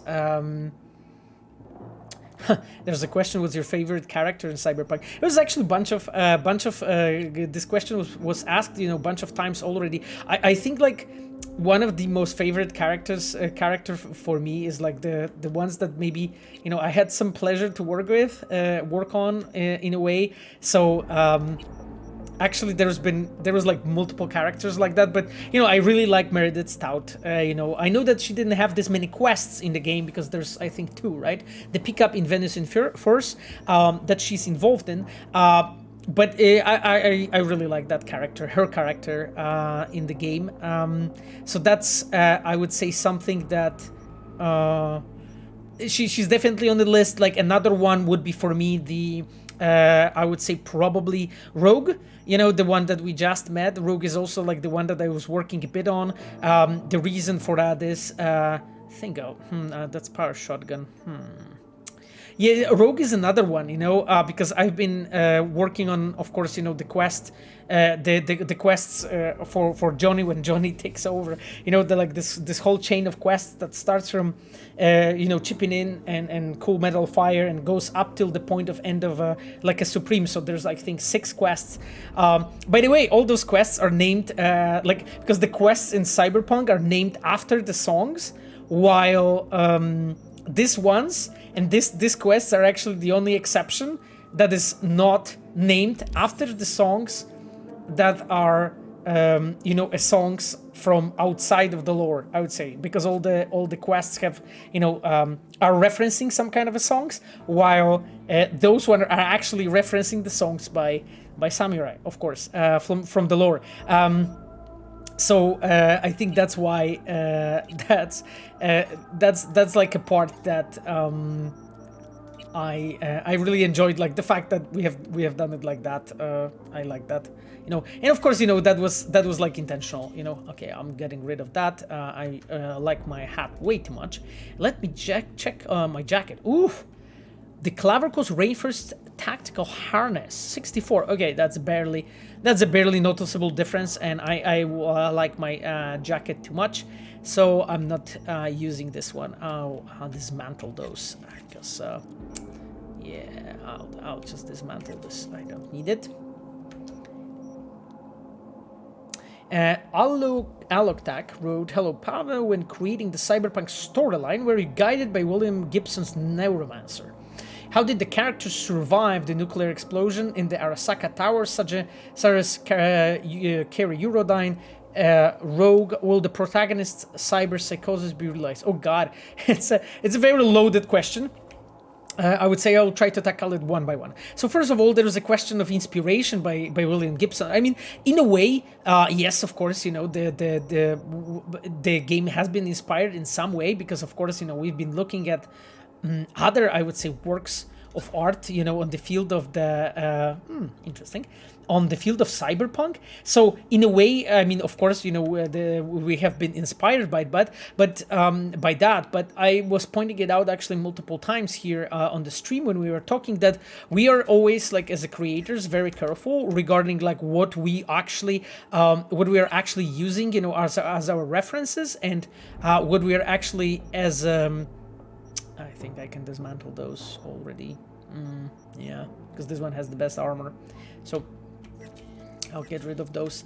And of course, that has been for us as a point of reference and so on, something that we've been taking into account, but that hasn't been, I'll actually create a normal save, guys, just to be sure. So that hasn't been, that was of course, something we've been paying attention to, but as devs, we always, and as a creators, as I was talking to you before, you really have to have this like point of reference, in your head of like, okay, do I really, as a creator, do I want to like replicate everything that was done so far, everything that others have been doing and so on, and do I really want to just repeat what was done, or do I maybe only get inspired by it, but then really I'm trying to really to create something new, something fresh and so on, sort of like my own vision. Like very often I remember like when we were asked by the players, hey, why, in Night City it's not raining all the time? Because like, of course, in Cyberpunk we are taught that it's always raining. And then my answer was like, well, I mean, Night City, first of all, is positioned in California, right? It's not that it's raining there every day, every week, all the time, because that is simply not believable, right? And as a creators, we always like look at the base material and we try to be like, okay, what reasonably thinking we could actually do. Oh God. I'll fuck you up, cunt! What logically thinking we could actually do to really like make it believable, but realize our own vision and so on. And I think it's I think that's a good answer. Like it means that in our Cyberpunk, it does not really rain. I would say every day, all the time, and so on. And that's basically the same thing as we did with like Neuromancer. Like we looked at, okay, what is really important, I would say, in the base material, and then try to treat it, of course, with respect, but in the same time try to add our own, I would say, spin to it and believability, because like you as an audience, right? Like I don't think that you want to get all in every Cyberpunk game always the same atmosphere, always the same thing, and it's basically like, I think, something that is you can observe it maybe about the games about zombies, right? When you have a game about zombies, at some point, I would say as a creator, you're like limited by the fact that, okay, it's just like every time those zombies are acting differently, are acting the same way, right? You're like looking for different ways, you know, how to make those zombies, you know, look different, feel different, act different, you know, and so on. But because you're always revolving around the same topics, as an audience, you're slowly getting tired of it, right? And that's very important, you know, for you as a creator to just like have that in mind and think, okay, what I'm actually using. So I'm sorry for this lengthy answer, but basically this is what it is. It's just like as a creator, you just look at the base material and you try to be responsible, I would say, for what you decided to use and what you decided not to use in your game, you know.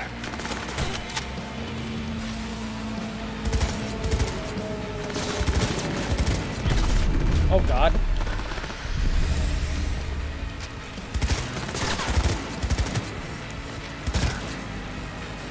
Cool.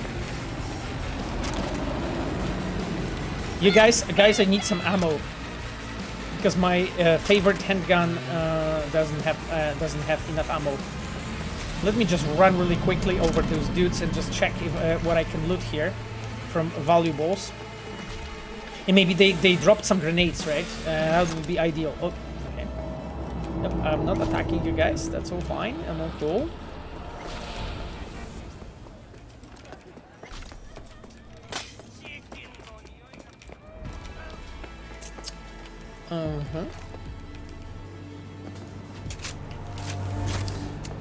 Okay, I think we are entering the place. There is a question. You guys gonna fix the double tap problem for keyboard? It really. Could you explain what the double tap problem is? Because I might not be completely aware what that problem is. Like, I suspect that maybe our gameplay team or technical people know, but I don't really know what the double tap problem is for keyboard. So, yeah. Okay, 10 out of 10. Yeah, thank you for combat. You mean like I have definitely improved, right? You guys can see it. Oh, that's a nice car. Okay, that fucking camera is not there anymore. Oh, Yosuka. Okay. Come over here, you nasty people. What is going on? Interesting.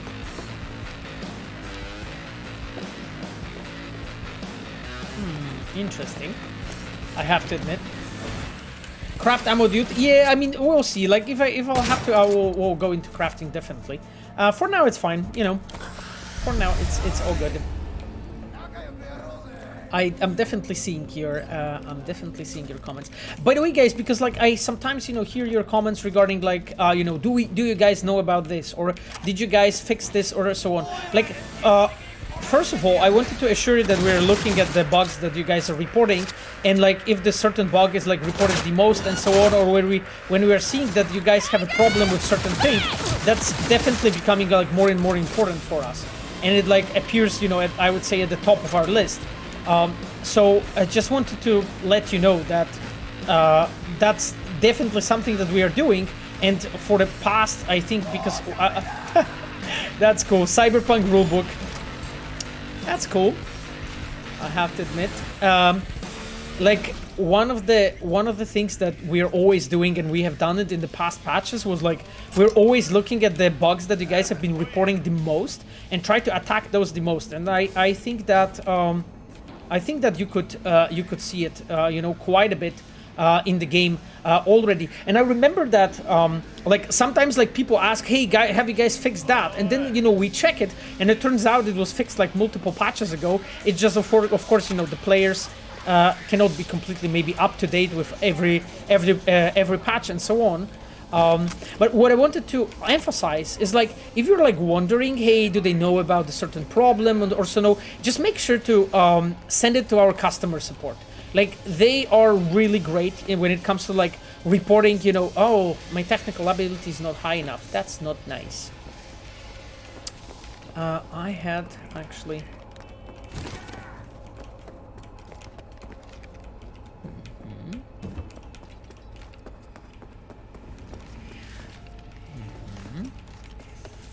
Just checking. Where is what? Okay, guys. The GPS is confusing me slightly. We don't have the technical ability to get here.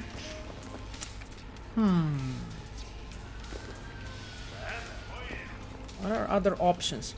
So yeah, I just wanted to emphasize, like, please, like, in cases when you're like wondering, hey, do you know about something and so on, just make sure to send it to our technical, our customer support. Like, they will make sure that we know. Believe me. No Life 3 review. That's actually the one that I added to the game.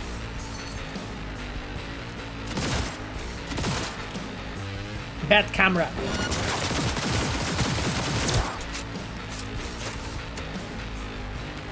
Bad camera. Oh, guys, we're doing some sashimi here, you know? Fuck, we interrupted. That's, you know, that's very not nice of us.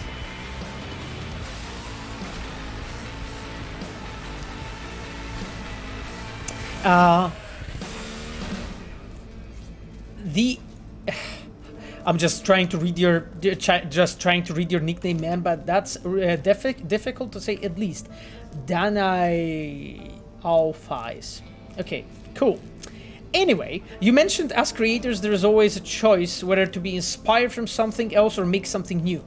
Is it fair to perhaps retell the story, same story from the inspiration, but just tell it in a better manner instead of making something new and fresh? I mean, well, I mean, I guess it just really depends on your goals, right? As a creator, like, if you're feeling that basically by retelling the story, you can actually create something better, something new, something fresh, and so on, by retelling the same story, sometimes it's worth it, right? So I guess it's always a matter of stake, you know? Can you really make something great, you know?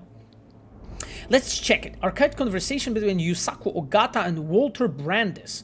Yusaku Ogata, where are you? Chum, seriously, we can't do shit. Hello? You were supposed to be here 3 hours ago. Fuck, seriously? Be there in 1 hour. What happened? Sam, as always. You need to stop drinking so much. Whole operation depends on you. Last time, I swear. You need someone to take care of you, like a guard.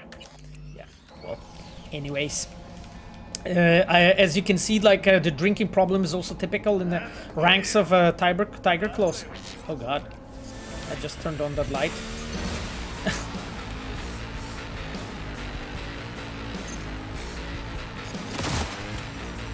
Bad camera, always trying to see me.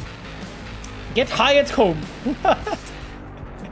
These days, when the police have so much more to worry about than whether the kids are smoking special cigarettes, when designer drugs can be bought in any corner, we say, back to the basics. Wine line producers and dealers' pockets when you can make your own concoctions in the comfort of your own garage.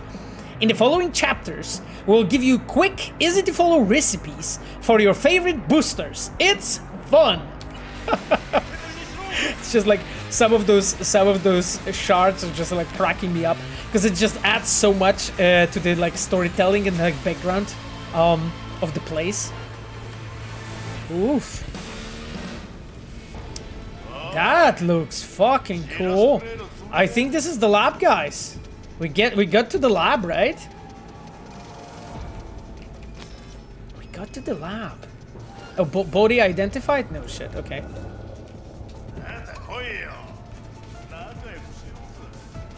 Okay. Let's try to play some stealth, guys. Oh, I failed the stealth, unfortunately. Holy shit, it happens all the time. Yeah.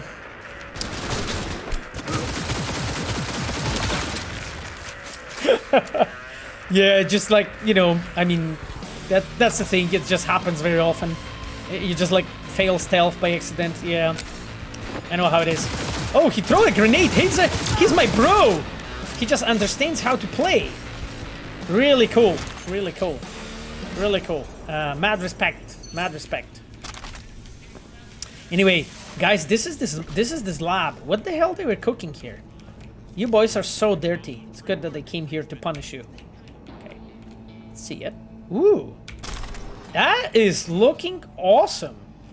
Let us try this Ajax actually. That was not this one.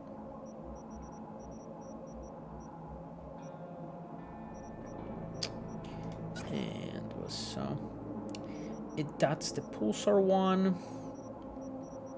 Yeah, let me. Besides, I need to do some Ordnung in my inventory here. So while I'm doing that, I can actually take a look, guys, on the chat. I think it's time to up a difficulty notch again. I mean, the difficulty, we are running out of difficulty, to be completely honest with you, right?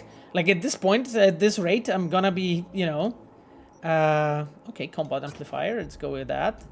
That is really cool. I think that might be the gun that we're playing with nowadays. Yeah, that could be the gun we're playing with. Yeah. Actually, what we wanted to do. So I'm thinking. No, I think we're good. Let's just check if we can actually upgrade that IX just a notch. We can, which is good. Okay. Well, you know, became a bit more powerful. So let's try this. We'll see how it goes.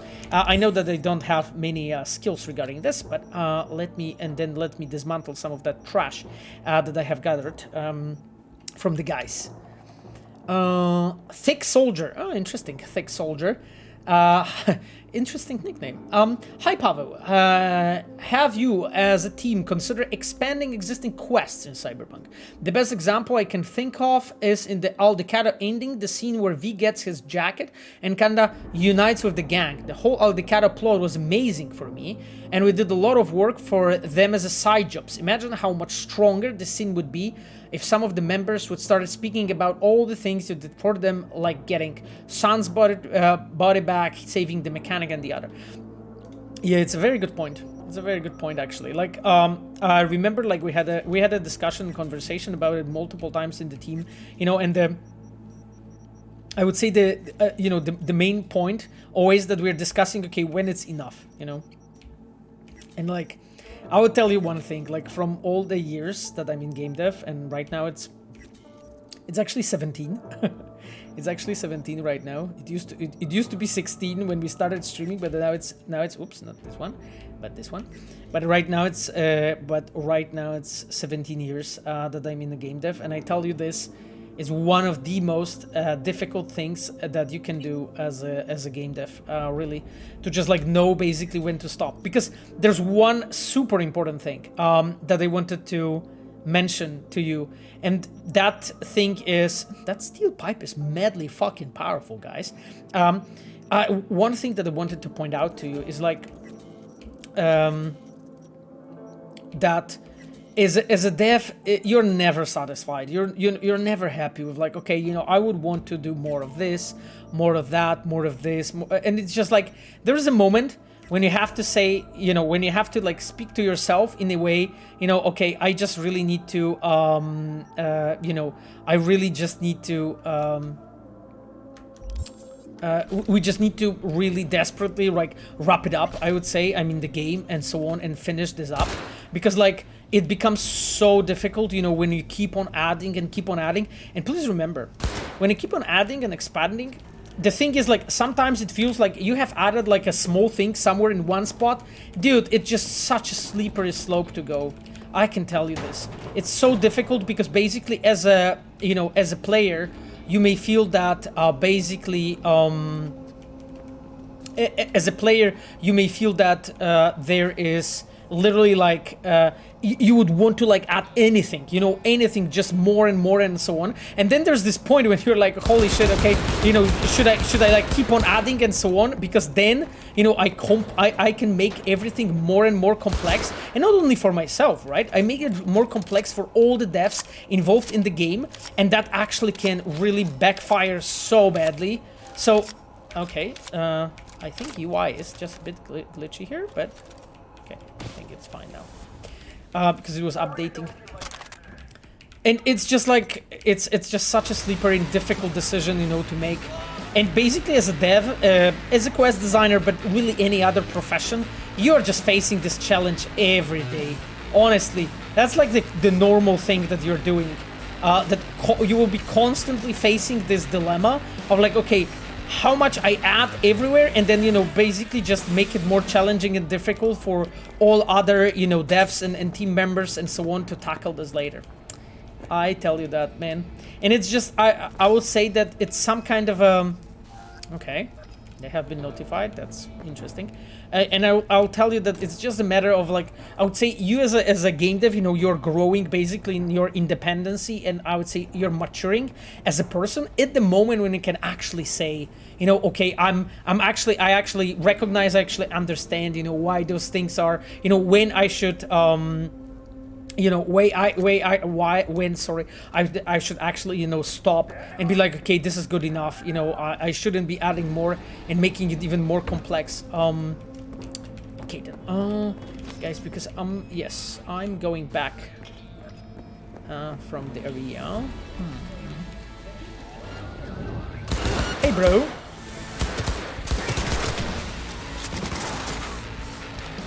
Interesting.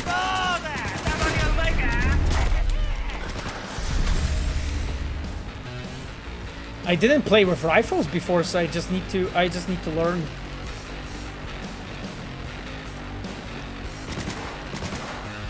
Let's shoot him in the balls. Die. Okay, in the feet. That's it. We have discovered his like weak spot. Okay. Fuck, the gun fall down. Excellent. Hey, how's stuff? Jesus. Okay. Now it's fine. Now it's fine. All good. Everything under control. Holy shit. Who's shooting me? What the fuck? No, bro. That was not nice. That was not nice at all. He also thrown the grenade at me, guys. The AI is learning. AI is learning from me. You know, it was like, look at Pavel, you know, he's so OP throwing all those grenades. I'll just throw as well. Jesus. Bad tiger claws. Bad people. Bad people. Oh god. They pocket punch, you know. Like without grenades, it's not so easy anymore. It's so bright there outside. It's just this sunny, you know, Californian day, I would say. Oh, fucker.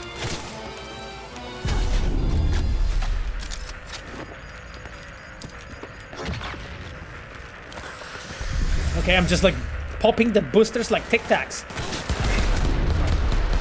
God damn it. You need to die. I mean, honestly, guy, you need to really die.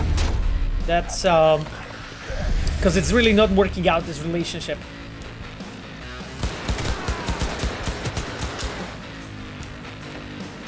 I mean, this gun is kind of cool, I have to admit. But I'm just like a fan of handguns, I have to say. That feels right. Wait, what? They all died when I was not watching. Well, I actually killed them, so yeah. New short conversation? Let's check it out. Let's check basically what was this conversation that we just grabbed. Joey Keneshiro and Odette Foster. Joey, who gave you my number? Alan Ops. Cool, no, fuck off. Come on, heard you got glitter. Cause I'm throwing this party, you're invited, just bring a little. Told you to fuck off, so fuck off, you get that? Hey, chill, why so mad? Alan's is in deep fucking shit, send me another message, I swear. If you do it, I'll fuck you up. Come on, I dare you. Anyway, it turns out that they were just dealing with that glitter. Anyhow, I think we're done. So, there was a question, will I get the car? Well, I mean... Let's just check it out. Oof. Holy shit, that thing is nice. No, Regina, I just, you know, I just borrowed the car. Just like the doctor ordered. Oh, thank you. Of course, let's not kid ourselves. Glitter's here to stay. But at least we get the fuckers making it where it hurts. Okay. Oh, one last thing. Arati asked me to thank you. Said she's very grateful. Okay. That's awesome. Thanks, you guys. We are working up that, like, relationship with Regina. What do you think of a procedural gigs generation? Several types of gigs. After completing the game, all life paths, I'd love to play some more. Well, I mean, so I will, I can actually basically tell you, I would say, a bit of a background, you know, behind the scenes story. Oh, and I actually said that Kitty Kate redeemed that 12 minutes ago. So regarding like gigs generators, actually this is really interesting topic. So, you know, guys, that we have experimented quite a bit with that topic, and actually we have been experimenting that with, I think, both Witcher 3 and Cyberpunk, you know, how to do it in a way that, you know, those things can be maybe generated, maybe like, I would say, randomized, and so on and so forth. And we've been doing it quite a bit. And the thing is that every time when we did that, you know, when we experimented with like any type of, I would say, you know, generated or like, you know, randomized content in that way, it never really had this quality. It was always just sort of a disappointing. It was always like, okay, there's not enough, you know, there's not enough backstory, there's just not enough variety, it's just becoming like tedious and boring and so on. And it's just, I think like making a randomized, partially generated content is very challenging. It's a very challenging thing, you know? And as a devs, we are like normally really experimenting quite a lot, you know, when it comes to the, when it comes to just, you know, like how the game is built in general, and the, like, some level of, I would say, randomization or generation, that was one of the things we did, definitely, you know, and we were looking into it quite a bit, but we haven't been really satisfied with, like, level of quality, you know, we're able to pull off. That's why, like, when I see, like, the games that have, like, I would say, randomized content, no way. Did they notify police? No. It's not illegal activity. I'm just shooting at the gangs, guys. So fine. And I was talking to you guys actually in the past quite a bit about the fact that as devs we are often looking, you know, into the different like ways and so on. You know, how we can make like, oh, Regina, there's a Mizutani Shion to buy. No way, no way, Regina. This is crazy. Well, anyway. Wow, she has so many fucking cars to sell, guys. Quartz. Then there's Thornton Colby. This Thornton Colby looks just like a caravan to me. So definitely not my type of a car. But Mizutani Shion is the white one is the one that Takemura's driving, right? So something interesting there. Yeah. Okay then. Yeah. Well, whatever. Oh, that's another one. Wow. Okay. This guy's like a glass front? Seriously? This is fucking cool. I never saw that. Wow, okay. There's so many variants in this car, in this game sometimes that like when I play, I'm often like surprised myself. Like, wait, what? It's like we have a version like this in the game. So, yeah. It's just, there's like, oh, there is an assault in progress. Do you guys think we should intervene? Or there is the side biz to do. Tempting, actually, to deal with that. Let's guys, let's deal with that, with like side job, biz, whatever, kind of a thing. Flash poser Goro. Yeah, I mean, you know. Just Goro, you know, for all his service in Arasaka, you know, he had a salary as a corporate assassin / bodyguard, you know. So what do you expect, you know? I'm just driving my Tiger Claw stolen car, so I'll just treat it very nicely and put it like here. That's exactly. Here you go. That's a really cool stolen car. I really like it. I like the fact that, you know, our team like combined this, you know, the I would say, the Tiger Claws tags together with that pixelated graphics here, and it has this like tuned out sort of a deep gold. Anyway, sorry, I'm not going to get all excited about this car once again. But just wanted to mention that, like it. Jesse quest, yep. That's pretty much what it is. Okay, guys, I think what we're going to do, we're going to save, because this is some really cool thing. Oh no! Hey you! I gotta get to a Ripper, man. Oh shit! Jesse, what happened? Jesse, what happened? What's with you? Depends what's wrong with you. You serious? You want my patient history too? Just want to be sure it's no cyber psychosis or anything. No, it's a normal implant malfunction. Happy? You helping me or what? Oh God! I mean, Jesus, he's in a really just. He's really in a pain. I mean, seriously, you know. Dunno. I think of something. Yeah, but guys, don't try it at home. I mean, I tell you, do not install like artificial dicks. Like seriously. All right. Like I warn you. Great. Why are we like games are a source of, you know. To the car. Games are a source of like teaching, you know, about life. Let's get to the car. My car's here. Oh, wait, what? Oh, that's okay. That's the car we're supposed to use. Okay. Yeah, Jesse, get in. Can you get in to the car? Yeah, Jesse, get into the car. You know, I know that your dick is like, you know, blasting lasers and shit, but we need to go. Let's go. This is Mr. Stud, XCV 1930. It's so funny that actually Vito's the version of that Know my implants, including the black market stuff. Faulty series, got recalled. Still selling it on the street though. Hey, listen. Thanks for not laughing at me. It's so cool, actually, you know, guys, to just like be able to work with Jesse Cox on this, and just like, you know, be able to have him here as a voice actor and so on, and also his face, you know, so that we could like actually really use him as a. Just go mow him down. Oh shit! Chill. He's really fucking feeling bad. Chill. You tell me to chill. It burns. Fuck, it burns. Jesse, just chill, bro. It's all good. What I said to my output. Just think about something else. Just think about something else, you know? Like, count sheep. I know that it helps, you know? Oh, holy shit. That's... Fuck, we need to go around?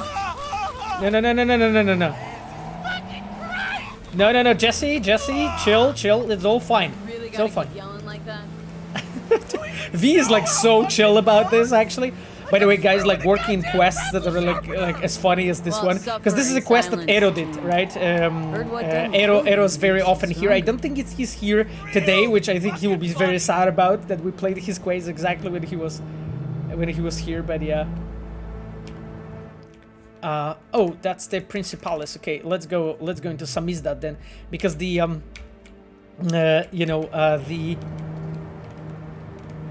Stanley's here. Whoops! Nope. No. I need to go back. Faster! I mean, I'm going fast, Jesse. Do you know why I'm missing the crossings? That's exactly because I'm going fast, bro. That's exactly why. I can't. No, Jesse. It will be all good. I can't. No, it will be all fine. You'll be okay. Just think about something else. Honestly, just. No, I can't. I can't. Stop. Okay. Stop the car. Okay. I think we have screwed this up, guys. We have screwed this up. I think we have screwed this up. We're almost there, to be honest. Yeah. Okay. Unfortunately. You wrote that it's scripted. No, well, I mean, it is scripted, but it's scripted because like I missed the point way too many times. Well, you know, I mean, that's just for you guys when you're saying that there's not enough choice and consequence in the game, by the way. Just throwing it out there. So I will go and load this game because there's no way we are blowing up Jesse's dick. So we need to like confirm this, you know? Yeah, I know, like probably some of you didn't even know that this can happen, but you know, it's just, like working on the quest like that is really fun actually. Like another one is of course, you know, the quest with okay, Jesse, let's go. No fucking round this time. Come on. I gotta get to a ripper. Yeah, I know, bro. Okay. Let's go. I'll pay you. Yeah, no problem. I will take you for free. Okay. All right. Great. Why are we standing here? We're just fighting together for the future of YouTube, you know? I have important influencer here who has an issue. Let's go. Jesse, jump in right away. And we're going. That's fine, bro. Like, honestly, I'll do my best. Satisfaction guaranteed, they say. Let me guess. Mr. Stud, XCV-19 series. Yeah, basically the quest is done in a way that you basically, when you take too much time and so on, there's a malfunction, or if you ignore Jesse and so on, you know, so when you're not actually taking him or not helping him and so on, that consequences can happen. So I definitely... Fuck!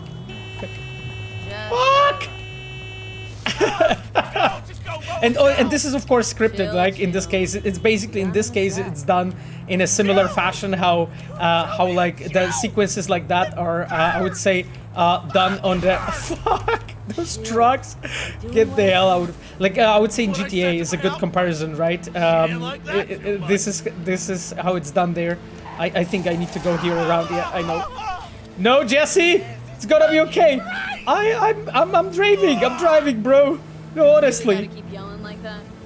Yeah, so as you can see, basically it's a unique challenge for like a designer to like design quests like this when you have to basically try to like come up with really interesting like obstacles on the way when you drive Jesse, right? So that's why you had trucks, you had those kids driving, then you had the police on the way. There's like the shortest way, you know, to get to the Ripper and so on.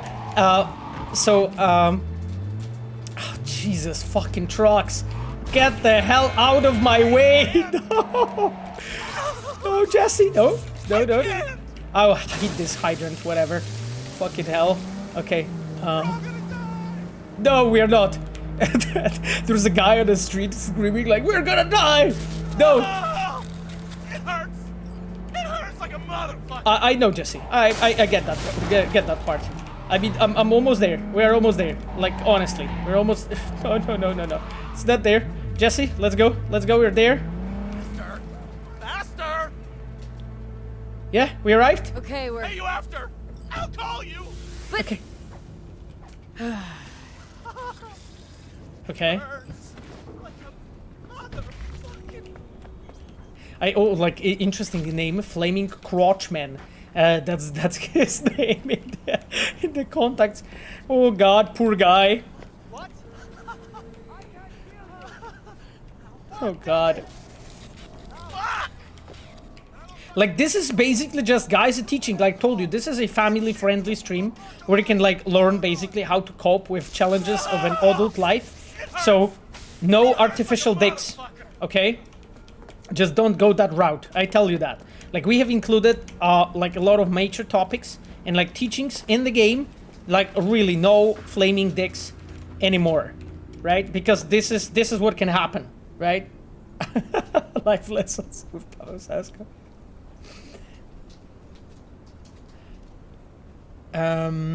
I'm curious what could be the reason behind the spawning custom ripperdoc only for this quest. This is not the custom ripperdoc only for this quest.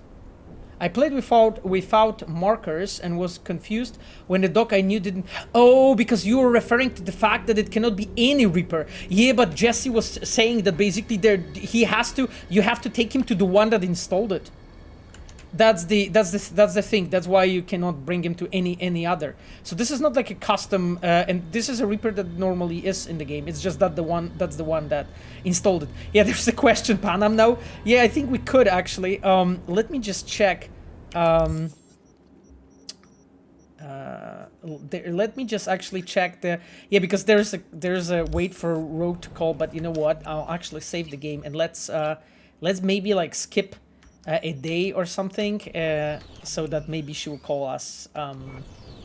So yeah, let's go 24 hours, and maybe then like what, like for sure no 4, because I'm not sure. Like, is there? Oh yeah, actually that works. Shit. Oh well, and also V is kind of not feeling too good. Oof. We have a relic malfunction. Okay, V, are you fine? Oof. Okay.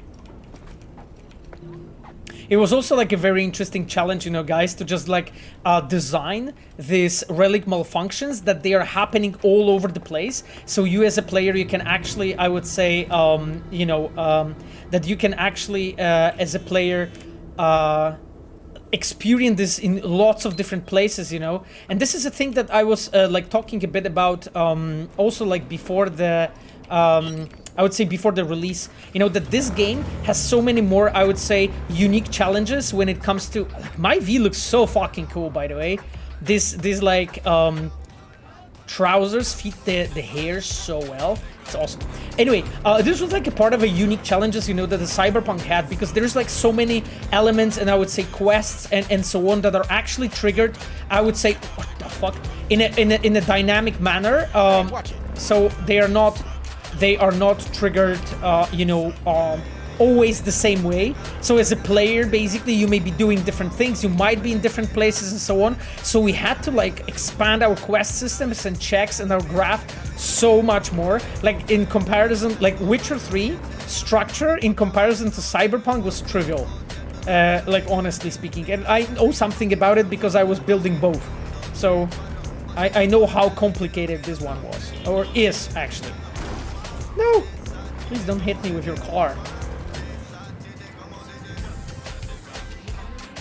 Hey! It's me! The guy who... you know. Guy with the smoking crotch. That's one way to put it. Anyway, just calling to say I transferred the funds. Oh, you're doing okay, Jesse? Well, they managed to save your... you know. Yeah, as much as they could. At least the pain is gone. Anyway, once it heals, I'll get a better model. You cannot at least, you know, he is at least positive, right? He's staying positive. This is super important for life, right? Why the hell would you do that? Not a trick question. Why does anyone get a Mr. Stud? Keeps Flashback down at the urinal? Forget I asked. Yeah.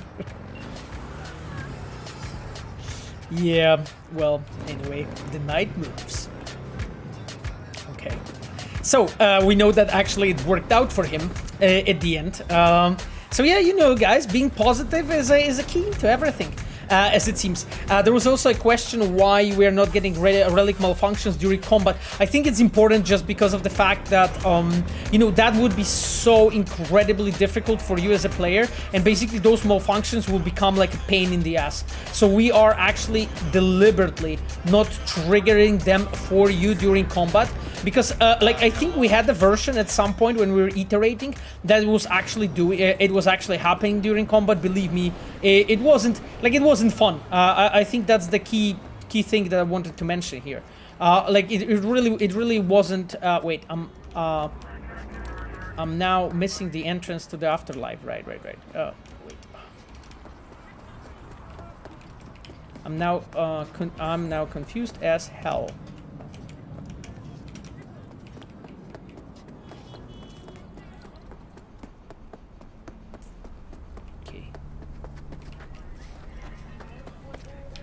It's nice upgrade from farting trolls to Jesse Cox. Yeah, it's interesting. So Kiros wrote that comment. You know, do you guys remember the quest about farting trolls in Witcher 3? Yes, that's the quest that Jesse Cox was voicing in The Witcher 3. So yep, that's a nice upgrade. By the way, I just wanted to point you out something. Do you guys know what it is? This is called a Slavic squat, right? Now the key element is the foot. The heel needs to be on the floor, the hands need to be on the knees, you know, and of course the legs need to be spread, right? This is what we call the Slav squat, right? Of course, you know, I would say all the other Slavs in the chat can probably recognize and appreciate the mastery that we kept attention to all the detail here, you know, especially, you know, like even when she's in heels, look at that, you know, the heel is touching the floor, it's not risen up. So, you know, doing this professionally. You know, when you will see actually other people with like flat heels and so on, they also keep their heel on the floor. So, you know, attention to detail. Exactly. Unparalleled detail, like streamed Arnold Palmer wrote. Exactly. The NPCs needs Adidas tracksuits to feel for the Slav squad. Well, I mean, you know, just yeah, I guess she's like rocking her own version of Adidas or him, you know. Tutorial how to be a Slav squad and not American spy. Yeah. So fucking cool. I just love this place. Like, atmosphere here is awesome. Hey, bro. Okay, you guys ready for another edition, another part? the Abibas, yeah, the Chinese variant, yeah. Do you guys know Abibas, or like there's so many like brands that we know in Poland at least, you know, that used to be like those popular like gigantic brands with just like one letter changed. That you could buy in all those like strange shops and so on. It's like I'm always Abidos, for instance. Exactly. Hey, Dennis. Hello. Here to see Rogue. Expecting me. Okay. Okay, she has friends this time around. Look at this fucking jacket. Jesus. It's just the I would say fashion in the city just amazes me. Okay, let's talk to Rogue. It's Wayland to Dennis. Yeah, I realized. Of course it's Wayland. It's Crispin Wayland. Hey Rogue, I'm back. Son of the Boa Wayland. One and only. Please. Oh, Make she some just room. ordered drink. Sit down. We are asked to sit next to her for the first time. Hope you found him. Don't see that often. Determination like yours. Must really need this guy. Matter of life and death. Haven't heard that for a while either. And you can see here like the staging, you know, of the scene, right? I will sit down in a way that I'm seeing Rogue, I'm seeing Johnny, and then Claire walks into the frame. Yeah, let's drink. To your health. To yours, kid. Gonna need it. Okay, that's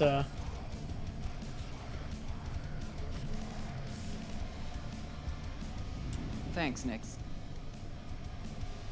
Queen of the afterlife. Who would have thunk? yeah. By the way, that was Nix. That's also like an introduction of another background character.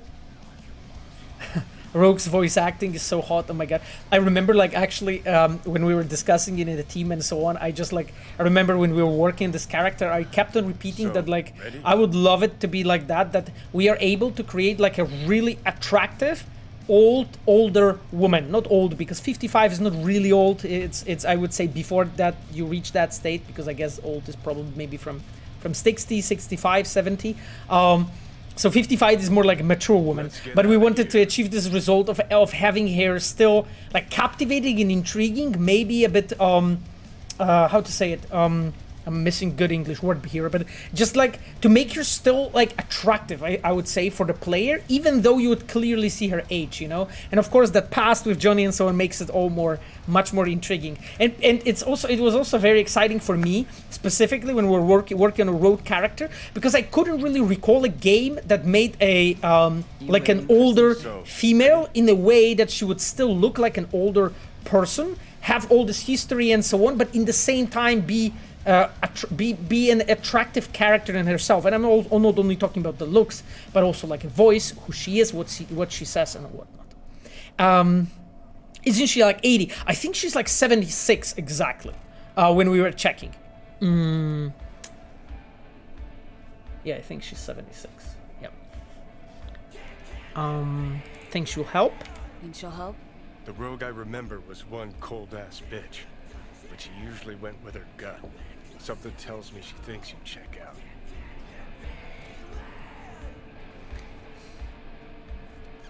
Okay, let's just take a look on what she delivered for us.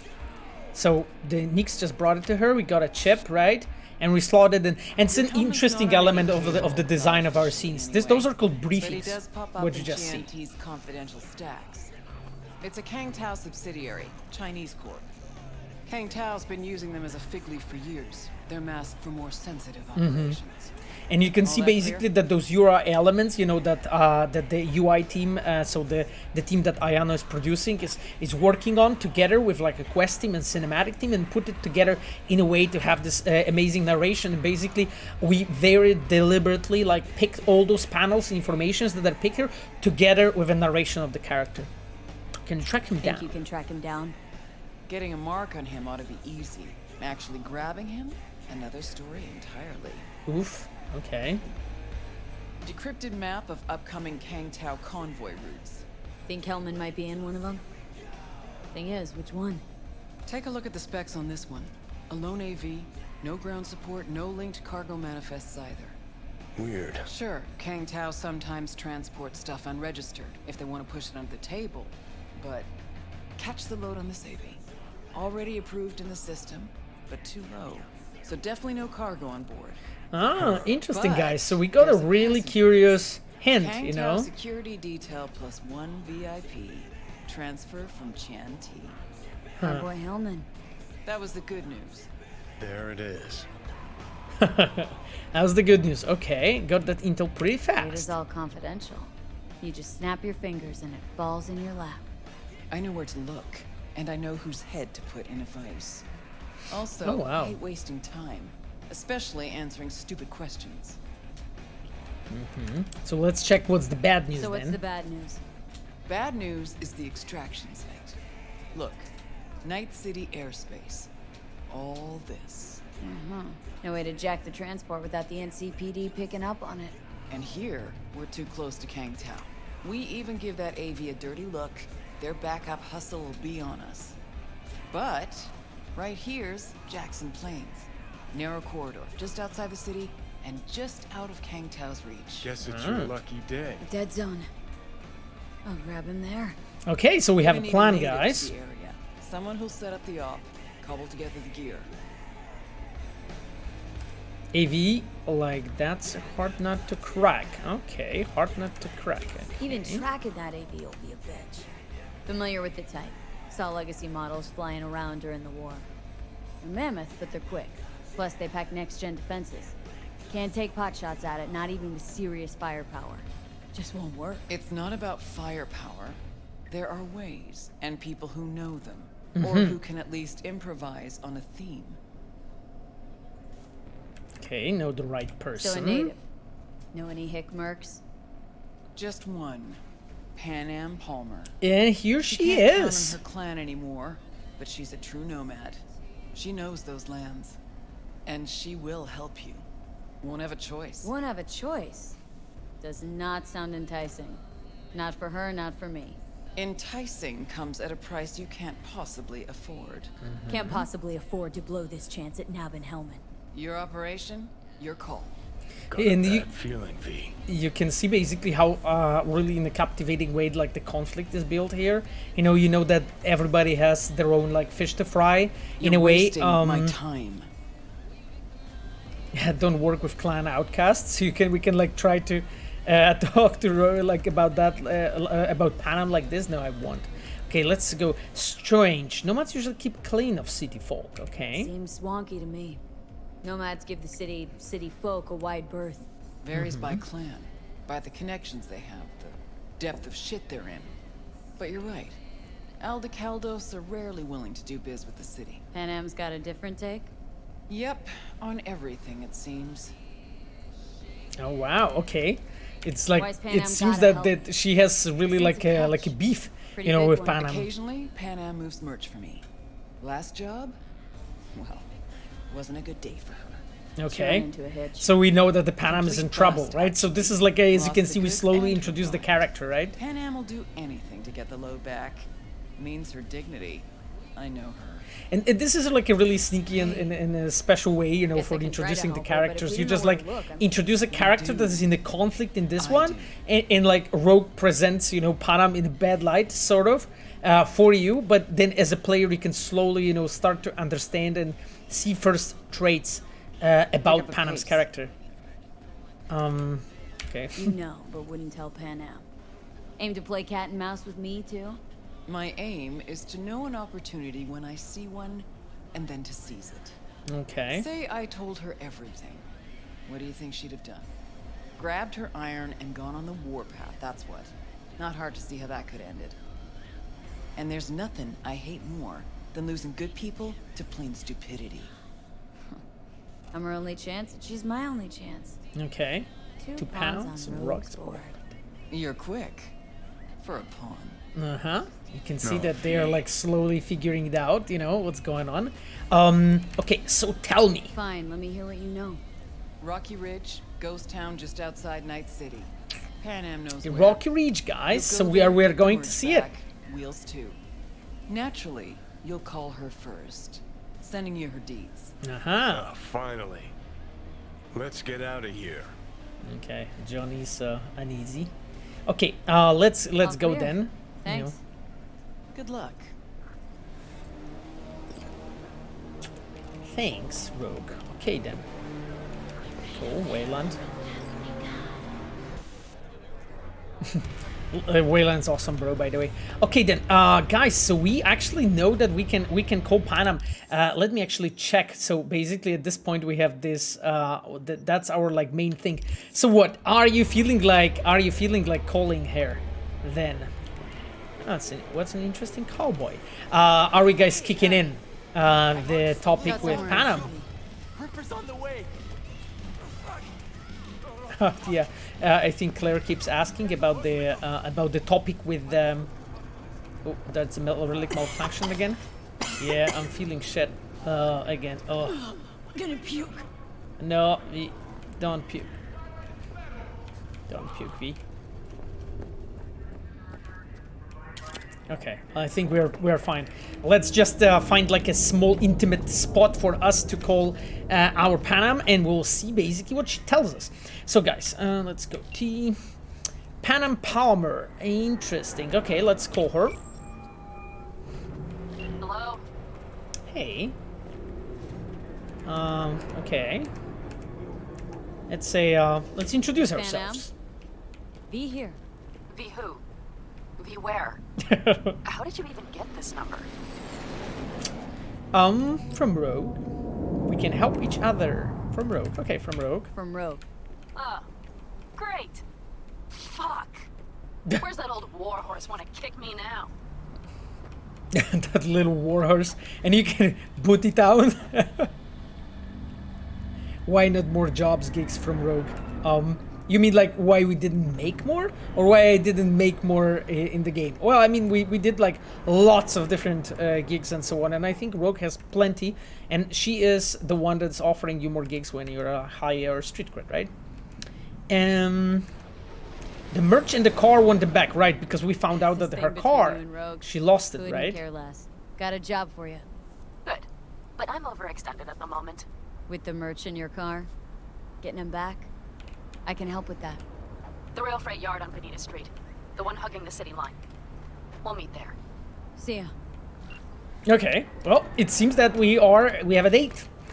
Well, maybe it's a bit too early for the date, but definitely. I see that you guys are discussing the NDAs. I don't know, if you have any question to me, like, tag me. But of course, you know, like, we probably all know what DLCs are, the NDAs are, so I won't be able to answer everything. But you guys know that. You guys know that if you've been here times before.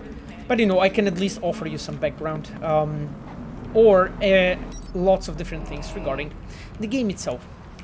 So, what do you think about the companion option in the game to have Panam, River, and other characters to follow? Would you be interesting or maybe redundant in your opinion?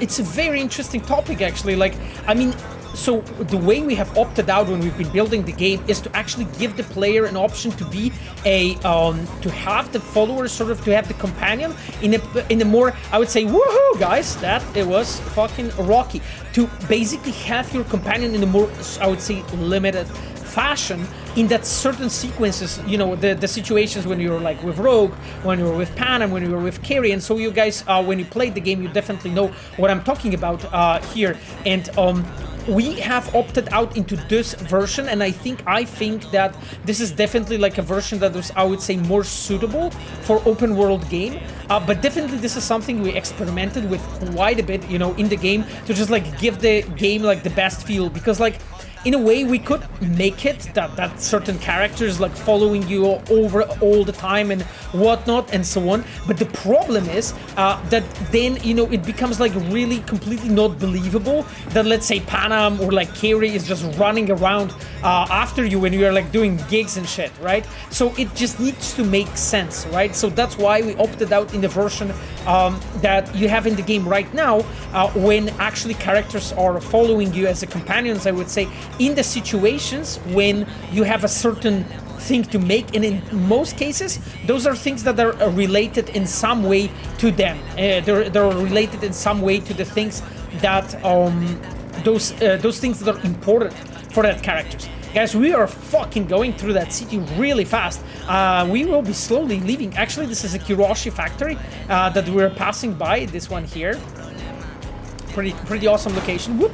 I barely fucking scratched that, barely missed that spot. By the way, I saw, Tyler, that you're raiding with like party of 90 people. Thank you so much, bro. That's really appreciated. And thank you all the, and I'm really pleased to see all the viewers from your channel. I hope you guys will have a good time here with us. So the way how the stream works, basically I'm like playing the game and pretend that I'm not dying with like hard difficulty while everybody is like asking questions about DLCs. So that's basically the way we like walk here. Just for the people who are like curious, you know, how it works. So yeah, that's a great summary. Thank you, Sapphire. I'm just doing my best, you know, doing my best. Okay, that's an interesting place to go.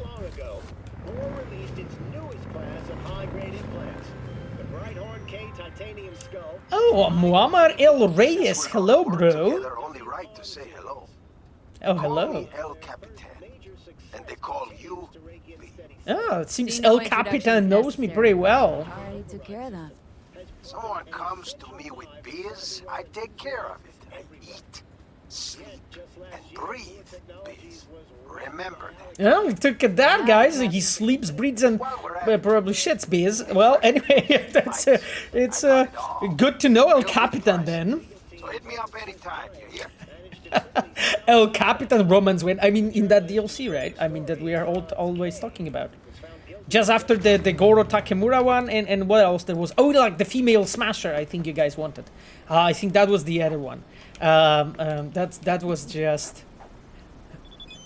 The best story of this game is about to begin now. Yes, absolutely. Well, kind of. I think the Nomad storyline is really one of the better, definitely. Okay, let me save the game, guys, because I'll probably die very soon, knowing life. The romance DLC is gonna be wild, yeah? You think so? Okay. What actually happens in that romance DLC? Because maybe you guys wanna design it together with me. Like, who are we romancing? It's like a you know, threesome with like you know, female smasher and Goro, or you know, something else. The character introduction is a bit sus? Nah, it's not. I mean, come on. Why do you think this character introduction is suspicious? Like, it's all fine, you know? Do you guys... Whoever was here on the stream, we told you, like, I was telling so much about, like, how much attention we pay to staging, right? So, you know, of course, there's haven't been an accident. Skippy romance DLC, right? So, like, Skippy becomes, like, a dildo in, like, that DLC. And you have, like, a talking dildo. Excellent, excellent idea. I'm just taking notes. Hey, Panam. Hey, Panam. So you're V. Where's my car?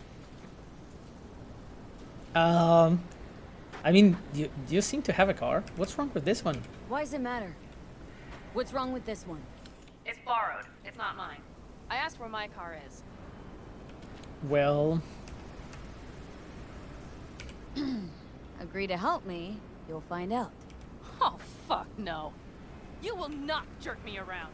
Tell me where my car is. Okay. She like instantly went to the point. Like, she's telling us about not jerking around. Okay. Hey, relax. Hey, come on. Calm down. Don't tell me what to do. Fine.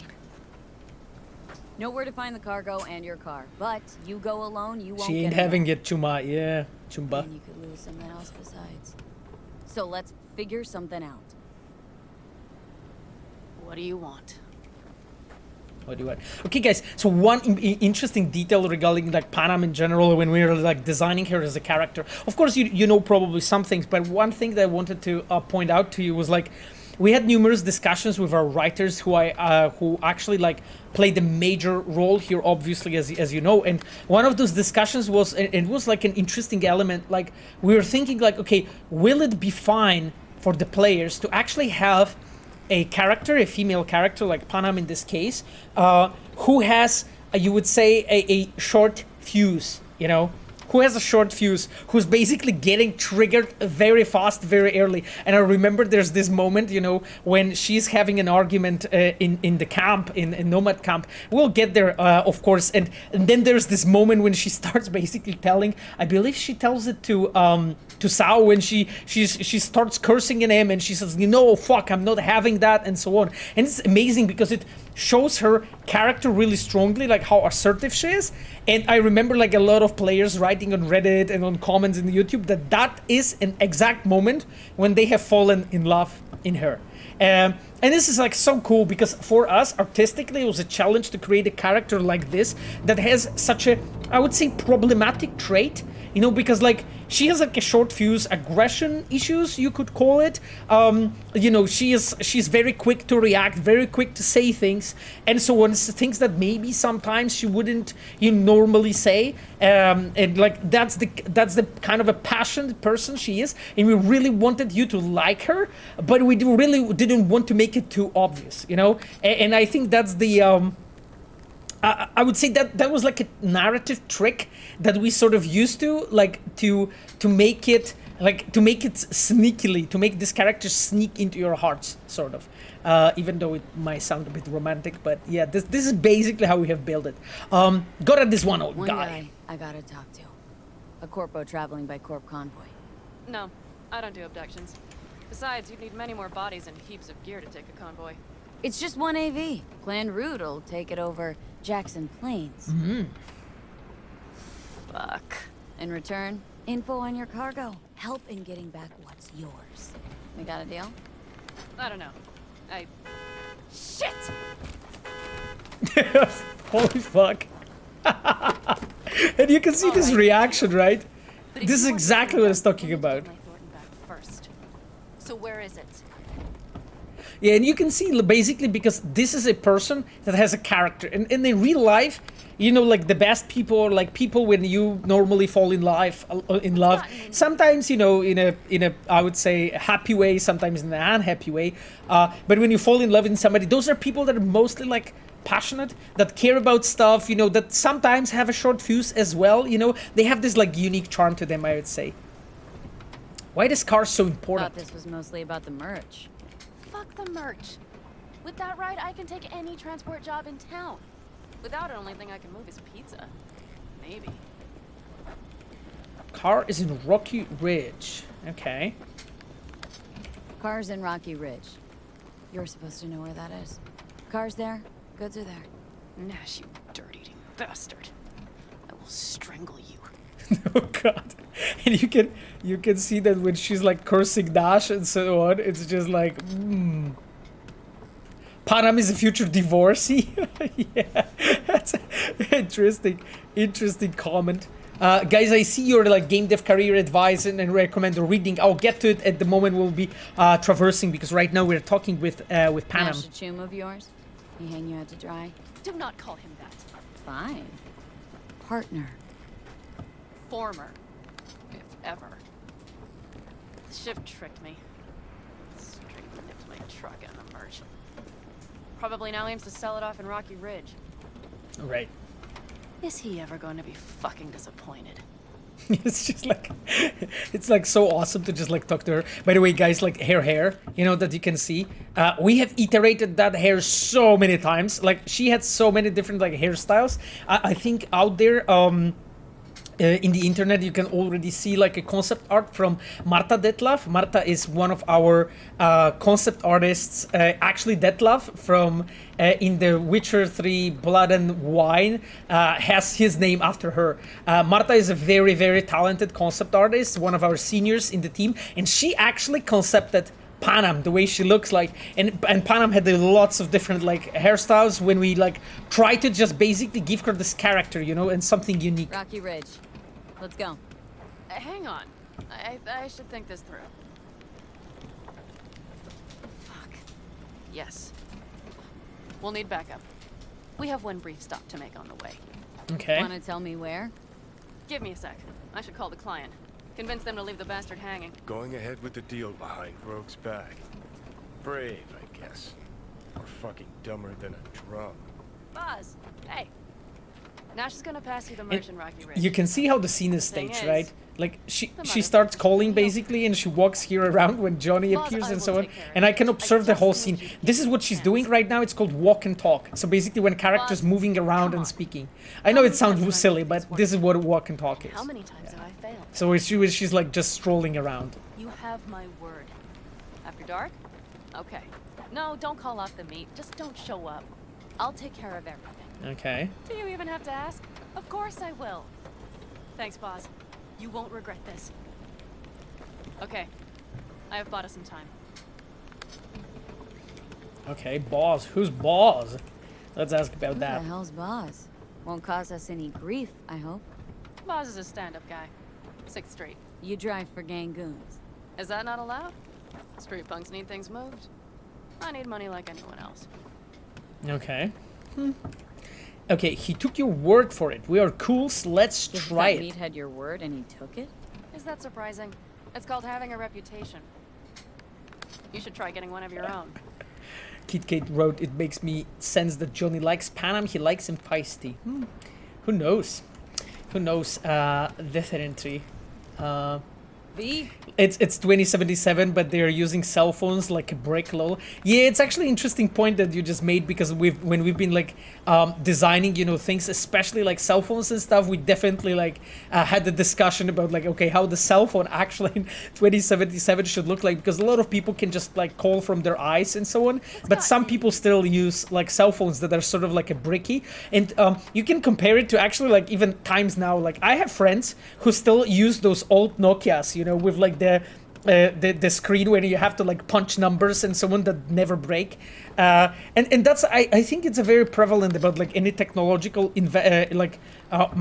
advancement, and typical for a human nature that there are people that are always using the older version of the tech, even though the newer one is available and sometimes 10 times better, but they cannot get used to that. So there are still people that don't use bank accounts, by the way. I tell you that it's a real story. I actually know one person who's always getting paid in cash, never gets and does not have a bank account, and keeps all the money in home. That's kind of crazy, to be honest. But yeah, there are people like this, you know, that in 2021 don't use bank accounts. So, you know, brick phones in 2077, I think definitely possible. So, where to now? The Aldecaldo camp. I need to see some of the old clan. Don't seem too excited. That's not your concern. I still have friends there. Okay, fine, let's go. Used to ride with nomads myself. Rogue said you were cast out. Huh. Okay, let's mention this. No. Used to ride with nomads too. Oh. Truly? I never would have guessed. Yep, Backer clan, back in the day. Yeah, Didn't Stanislavski's work out method. between Yeah, us, so I got I landed in Night City. So we have something in common after all. Okay, so hopefully we bought a good fate from her. Rogue said you were cast out. They're gonna help. Okay, let's try the honesty. Your friends said you guys stopped seeing eye to eye. Well, since Rogue said so, it must be true. It isn't? You mean to irritate me. Okay, then. There's a question, what does quest designer do at work after lunch? Well, quest designer is fixing bugs, because basically we design quests and we implement them, and then basically we make sure that all the quests, as much as we can, are you know, bug-free, because like the game that you're seeing, it has been implemented by quest team, by open world team, by cinematic team, you know, by encounters team. So those are the departments that are creating the core, I would say, part of the content that you're playing. So yeah, we just make sure that it all works nicely. And what we do after lunch, well, we work on the patches and we work on the DLCs, you know, for you guys. So this is what Quest Designer does. Any chance they might help us in Rocky Ridge? That is the plan. Because basically, no matter what what DLCs will have and so on, all of those DLCs need to be implemented in the game. And when something has to appear in the game, in most cases, it means quest designer, open world designer, cinematic designer, or encounter designer. One of those four need to implement that and make it work. Otherwise, you guys won't see it, you know, in the game. Good, let's roll. Get in. Okay. Let's go. Take the passenger seat. Okay, I'll just gonna save the game. After this, which quest requested the most love bug fixing after the release? Huh, actually good question. I think those quests that are the most complex and the longest, that would be probably the best answer for you. So like, you know, like I would say Laugh Like Fire needed a bit, you know, the whole Judy storyline needed a bit, all the quests that I've been working on regarding Johnny. So those quests that are a bit more custom and complex, this is very typical that they just need more bug fixing, that there's way more ways for the players to like exploit them or trigger weird situations, so on. Oh, look at that. Okay. Nice ride. Where did you get your car? Okay, let's go. Nice ride.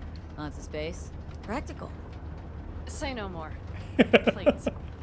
It's just like V is trying to trigger her. Be like, hey, you know, nice ride, you know. How far's the camp? Just past the city line. We'll jump on the 9 and head east. Okay. How even get How the hell involved did in you this land mess? I like the color. And you can hear the music, and right? booster seat came extra. You know I don't mean the car. It's a motive that very What often am I plays supposed with to the tell you? Nomad storyline, right? That I'm not about to let my partner rob me and get away with it? That my fixer made me look like a goddamn fool? What about you? Why do you need that clown from the AV? This particular clown's got intel I need. And I'm running out of time to get it.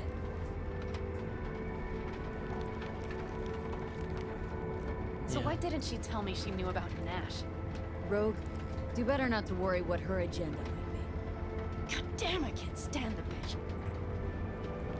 Yeah, I really like our dialogues in the cars, you know, because you can look around, you can look at the character, ask questions or not, you know, decide not to do it and so on, and skip that whole part. So it's up to you for as a player.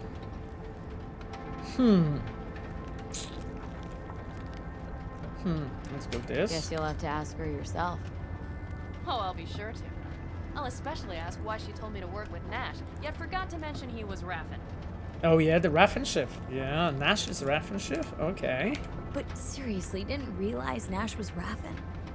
No, the sneak forgot to show me his shift card.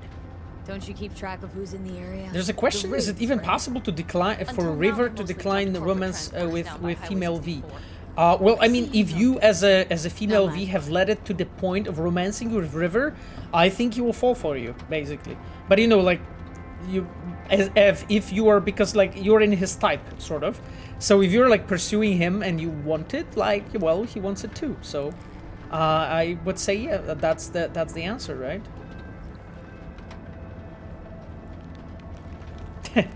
I have to ask, how much was the Fast and Furious an inspiration for Nomad storyline? Oof, I don't think at all, actually. Like, I don't think at all. It was more of a Mad Max, you know? I would say yes, that the Mad Max is much more closer, actually, than the Fast and Furious. Might not have known that side of him. So make me laugh. A fixer of... Okay, we're almost there. We'll gather my guys, then ride to Rocky Ridge. Oh, okay. She interrupted, basically, us chatting because she wants to. We are arriving there. Yeah, this is so fucking awesome. This moment, you know, of arriving first time to these guys. Okay, let's get out. Talk to Mitch and Scorpion. Hello, boys.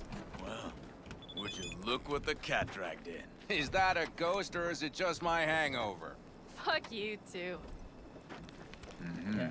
And you can see that they're really a team, you know, with the way how Scorpion, Mitch, 2 old friends. with the way how they appear. Let's go. Hey. Hey, guys. Hello. What brings you to these parts, city girl? The big city got too small for her. Do you have any idea how angry the old man's gonna be when he sees you here? I've just come by for a spell. Saul needn't know a thing. Hey, let's Need go. your Let's try to help her. With what? What's this about? Raffin screwed Panam. Plan is to show him that was a bad This idea. is so fucking cool. That you arrive there, you meet her friends, you know, and she talk, and then, you know, you slowly get entangled in that story, and you're trying to help her and so on. Now's hard. Seriously? You won't help? Well, the old man told us to sit tight and get those generators back up after the batteries went kaput. Generators? You won't help because of some goddamn generators? Is this another joke? Okay, let's try to be nice for now.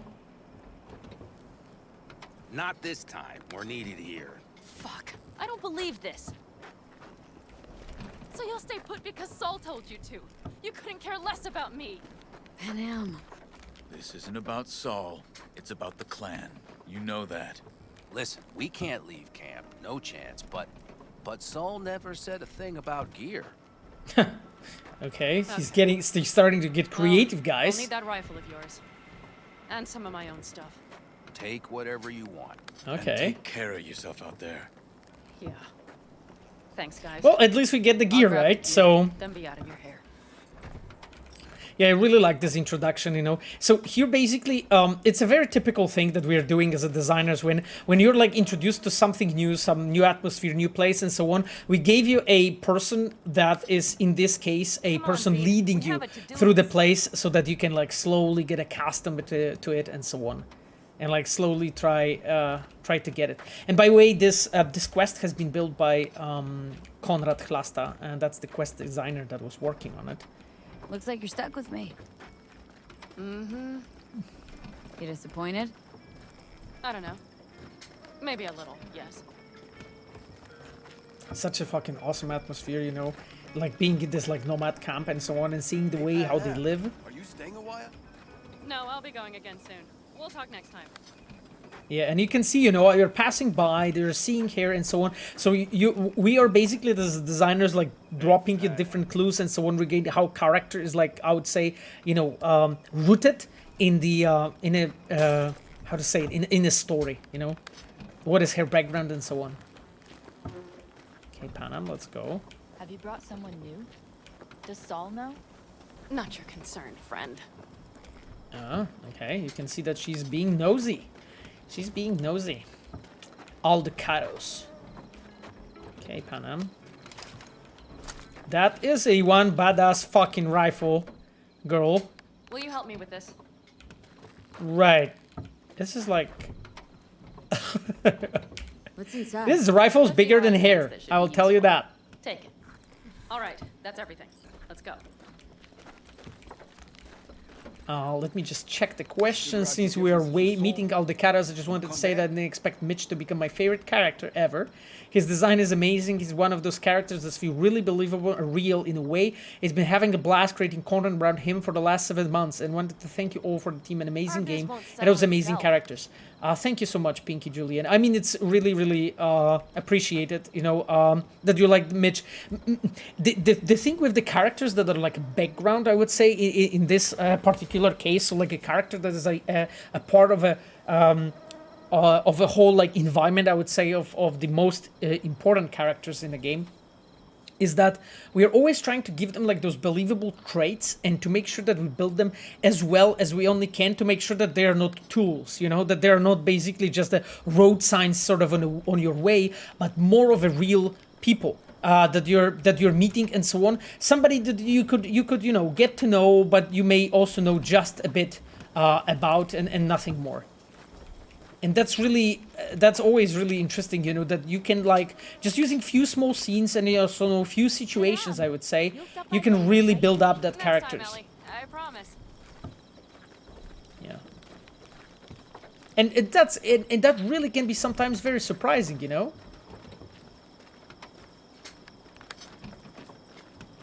So, I'm off. Yeah, go on, go already. Call us sometime. Keep an eye on her, V. Okay, bro. Put it in Thanks the for trunk. the trust, I guess. Okay, put it to the trunk. Let's put it in. Okay, yeah, we have the militech here. And this fucking gun is like literally longer than Panam. Or like taller than Panam. Whatever, asshole. And to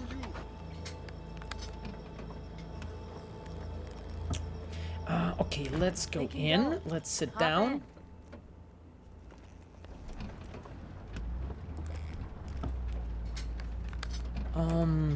Okay, let's just like dive into those questions because I see you guys have amazing questions I would love to answer, but I don't want to skip the talk with Panam for now. So let me just. You have a real problem with authority. Seems you got a real problem with authority. What? Rogue, Saul, your leader. Their leader. Seemed in a hurry to Delta the hell out of there. Let's just say Saul wouldn't have been happy to see me. What happened? The reason we came to California was because he promised to change for the Aldecaldos. He claimed we would turn over a new leaf. But you saw it. We got a handful of tents on a heap of sand. A hell of a promised land. I wanted something different.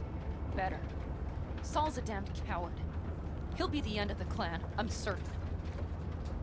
Okay. Mitch and Scorpion seem good souls. The best friends a girl could ask for. I'd stay in the camp too if I were in their shoes. Fuck Saul and his generators, of course. Yet the clan comes first. But I'm Fuck Saul and his generators. Still treated you like you're one of them. They care about you. Mm-hmm. Do you have anyone you would call close? Maybe soon. Not right now, no. Could just be a matter of time, though. Okay. Yeah, it's cool though that you know, like, it could be different, Were right? those two Our in the situations army? could be different. Scorpion Mitch? Yeah. Panzer boys. They were on contract during the last war. It's a Panzer cool boys. part of Flew those like huge you know, transporters? 2020 storyline. You know, the Scorpion Panzer boys. Mitch ran security. It's like the guys They that both were got some basically kick-ass driving combat implants and a stack of really fucked up Panzers. How much do you know So, about Rocky Rocky Ridge? Ridge. Empty, dusty hole in the middle of bumfuck nowhere, I heard. Natives either moved to Night City or just got the hell out. Then you know almost all there is to know. The whole area was waiting on a new interstate extension. It was supposed to breathe new life into the town. It didn't happen, of course. How many Okay. ghost towns you think are there? Hundreds? Countrywide? Thousands. I drove down Wow. I-80 the other Okay. day. So we just All I have learn to do is pull over after sundown. It's quiet then. some You hear about it. the background. What's that? The wind whistling through boarded up windows. Tumbleweeds scratching across dry, sandy tracks. That's how towns die. Not with a bang, but with whispers and whimpers.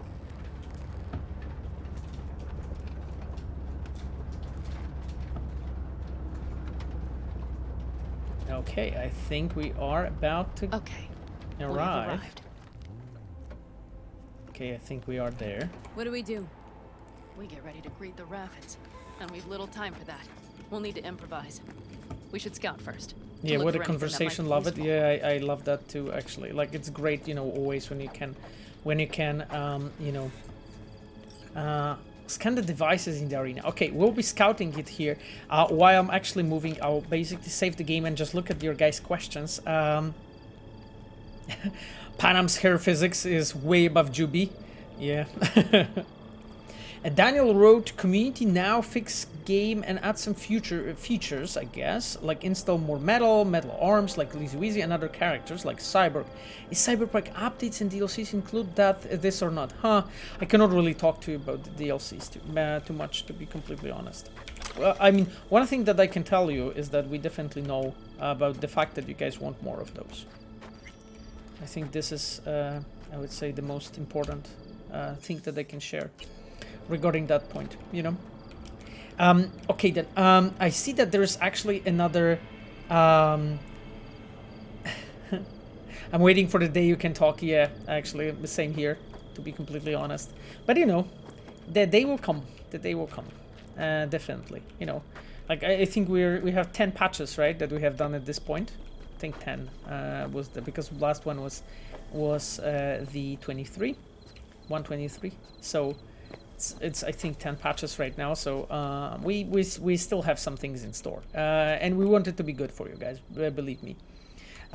Okay, then I will basically want to go back to the because there is a recommended reading from EZW Starcode 82 from some time ago. So when I'm walking around and actually right now scanning those devices and so on, let me actually talk a bit about like one book that actually I think might be really intriguing for you guys. It's the Shoe Dog by Phil Knight. So, do you guys recognize the name? Who the Phil Knight is? Maybe. Have you heard the name ever before? Who that guy is? Down Rocky Ridge could be any deader. Everything's down. Nothing works here. Yeah. So basically the Nike founder, yep, exactly. Coquito, you're reading a lot from what I'm hearing, because this is like a 5th book that you recognize that I mentioned. Yep. So basically, the Phil Knight is a founder of Nike. It's a really like I would say amazing, businessman. He was a runner. He was a guy, an athlete that was taking part in a lot of like runs and so on. And he basically, as a person, attended like multiple like marathons and so on. He was building the his own like I would say strength and so on. And the incredible thing about Phil was that he was really believing, that actually when people will be running more and like taking care more of their like I would say athletic bodies and so on, in time this will become this will actually make them feel better, be better and so on. And it's a really cool thing because he really believed that basically if he will be able to build a brand that will basically make the people actually enjoy basically running and make that as a part of themselves, they become better.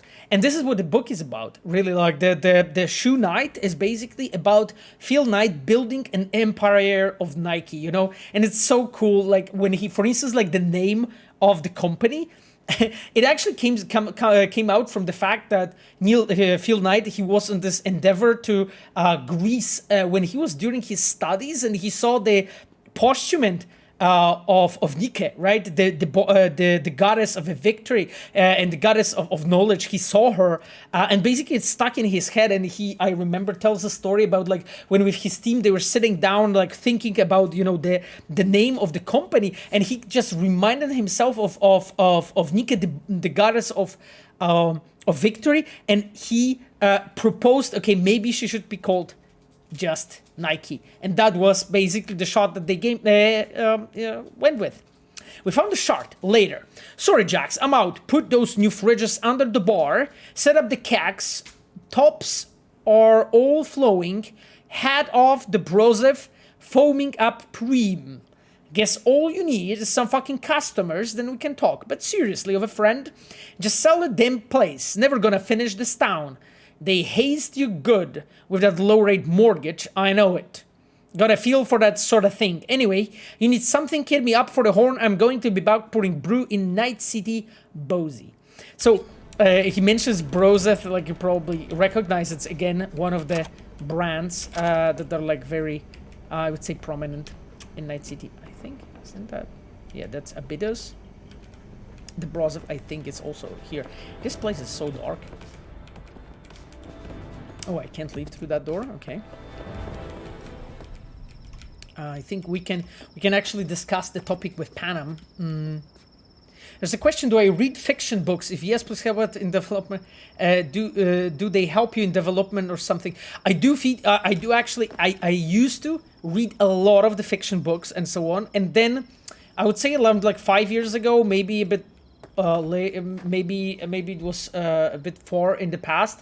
I have switched pretty much almost to books about philosophy, psychology, history, but I also like try to like switch it quite a bit, you know, so I have like, you know, as big of a background as I can. Like for instance, you know, I've been reading this book from National Geographic about beehives and basically history of beekeeping, and it's so like it's fascinating. It's the book is about the history of food production in general. So I'm really trying to throw something different, you know, into the mix, I would call it, just to make sure that, you know, like I have as broad background as I would say. And it's, yes, it helps actually quite a bit, really, with development in general. But I have switched from fictional books to really like books that are mostly like about, I would say, knowledge in general, because those I personally think develop me better.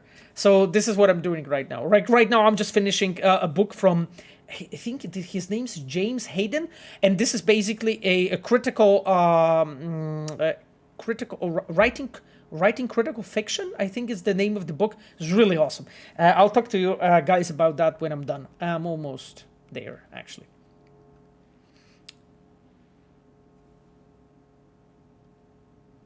There's a question, is there going to be Windows 11 optimization like direct storage, for example? I have absolutely no idea. To be completely honest with you, I'm really not a tech guy, so I cannot really tell you. Okay, let me just check this. Eradicator, user's manual. Dear user, as you know, rats, Ratus norvegicus, are the prime carriers of dangerous diseases. The Eradicator lets you deal with those lethal pests quickly and effectively. The Eradicator contains explosives mixed with poison and trace amounts of radioactive material. Even the toughest rodent stands no chance. Yeah, I suspect humans not. Humans as well. Spread the Eradicator around your house. If you wake up in the night to the sound of the wet pop, that means it's working. Yep. I mean, it's just... I can imagine. I suspect. Are you already reading any books about habits? Yeah, I mean, I've been reading a lot of books about habits. To be honest, like one of the books is Atomic Habits. I really don't remember the authors. I'm sorry right now, but Atomic Habits is basically about those like base habits that you can create as a person. I was telling you guys before also about the theory of infrastructure. That's also from the just creation of habits in general, from the book about habits. So yeah, just James Clear. I don't remember. Maybe that's James Clear, the Atomic Habits. I will trust you here, Cogito, because you seem to really know your shit. So. Well, have you found anything? Well, okay, let's talk to Panam. I got nada. You have an epiphany? The Raffins will roll in after dusk, right? We will have a surprise ready for them. We just need to get some power flowing. No dice. Okay. Nothing's up. All cut off. So we plug it back in. Let's check the substation. You got it. Yeah, it's really cool, actually, you know, like for her as a character, the fact that the way she's actually really shown is like the fact that she is basically always shown like as a character in action, you know, she doesn't give up. She's like, okay, well, it's fucked up, so let's fix it, you know, like there's no electricity, okay, let's check it, you know, maybe there's something we can actually do about it. And it's just always really... It's just always, it always makes you like this character better, more because she's fighting, you know? And you can see it very clearly, she is. Okay. This thing is this badass fucking power generator, transformer. Electrical device. Controls power flow to the control station, 115. Aye. Okay. Scan the power source. Yeah, we just need to try to get to help Panam with this endeavor. Fuse box. Found the breakers, but there's no juice on them. Not to worry. Come down. I know how to surprise the bastards. Yeah, it's actually also like an interesting bit of information now. It's an interesting like piece of information though, that when we're like you know, creating sequences like that and so on, we're always together like quest designers but also writers leaving like ton of notes for our localization team, because then, or our adaptation team, because then when they record actually all those lines, they need to know, for instance here, that V is far away from Panam and V should be screaming, you know, to Panam, being like, hey, there's no juice in them, and so on.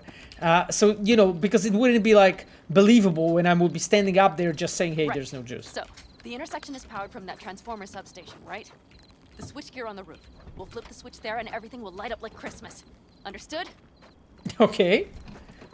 You tend to the power. I'll toy with the chef. Think they will fall for it? A diversion, liking the idea. Okay, let's try our... Fine idea. Let's get us some power. I'll look around for access points. Great. They're likely to show up in numbers. We can't know how many. We need to outfox them. All Then get right. to my car somehow. Relax. Got a few ideas. I'll try to play a little game with them at the intersection. Hell yes. Perfect. As soon as they see the lights, they'll have to check who, why, and how. Nova. Yep. First we start up the control terminal below. The gear on the roof is a hunk of junk without it. Come on, we'll give it a boost from the car battery. That should do the trick. They're Wait like for this me by like the two sunset. mad people I'll bring planning the car fucking... around. Planning like a, you know... planning like an attack. Okay, wait for Panam by the power station. Okay, because we'll be switching this up. There's a question, how does the level of choices and consequence compare to The Witcher? Also, is the whole thing about 99% of the not mattering true?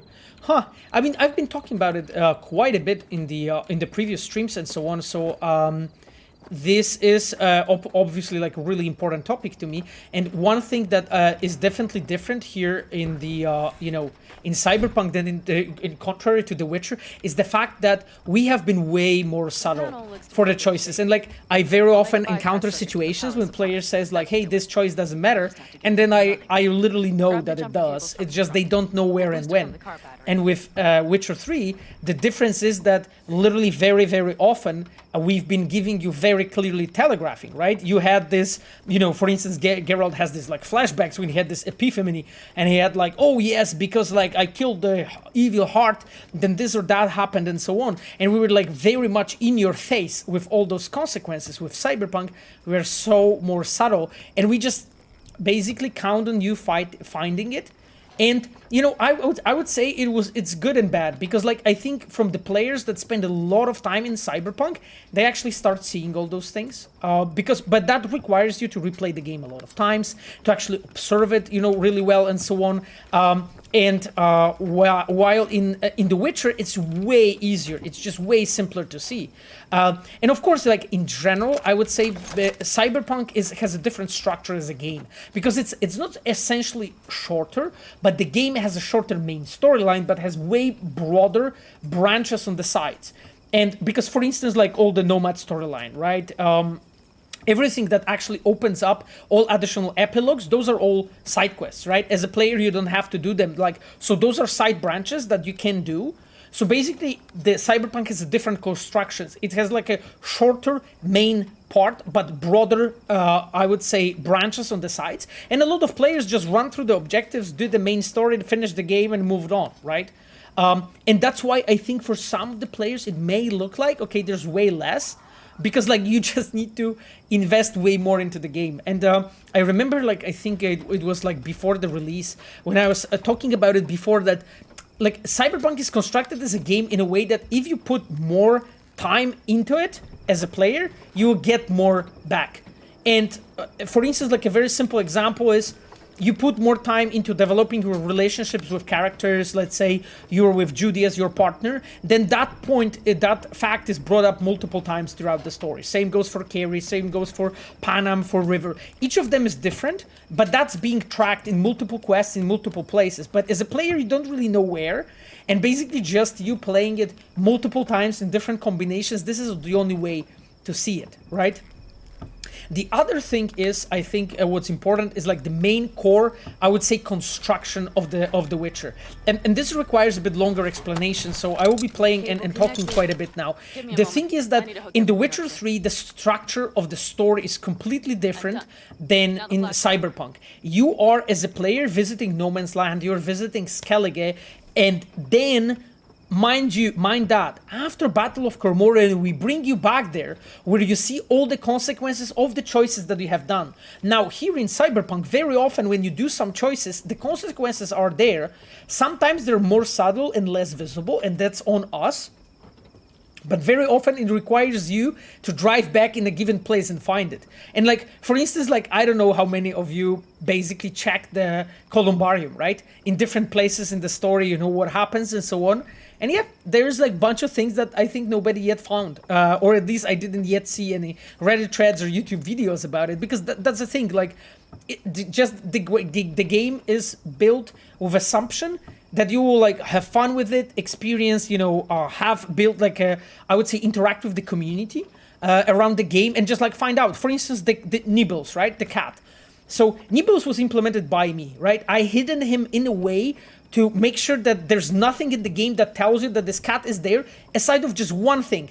I just kept the shard hidden in a trash bin for you to find it. Because I wanted, like, some player by accident figure it out and then share it maybe on Reddit or on YouTube. And then I wanted this to spread all around the community so that people will know how to actually adopt the cat, you know, for their apartment. And, you know, there are things like this in the game, but they require basically just some of you to find it and then share it. And so on. And that's why I was like giving examples before when we talked about like some things in The Witcher that have been discovered like, for, let's say, 5 years after the game was released. There she goes. Thought the old jalopy served us well. I think that would be the best answer. Start the terminal inside. And once the power is on in the Holy building, shit. get on that roof. You got it. Panam, I'll we have set a up fucking the fire. We'll have the whole intersection on a platter. You flip the breakers when I give you the signal to do so, understood? Right. Yes, ma'am. she's just bossing me around, guys. That's really, she's just, and our shit is in fire, by the way. Okay, I'm gonna go until before the car explodes. That's just like, she's like not you know, taking any shit from me. Okay, let's just use this. Restore power in the switch gear. Okay, I was supposed Switch gear's got power. Okay. We'll have some fun at the intersection. Okay. Let's get into position. Okay. Substation. From Winona Evans to Alejandro Garza. Please let me know where we stand with the substation. Can't we just cut it locally? And Alejandro says, Viona, as I said before, I can disconnect it locally, but I can't promise. Some drifter won't come back next month and hook it back up, and then you all will be left holding the tab for squatter removal and power theft.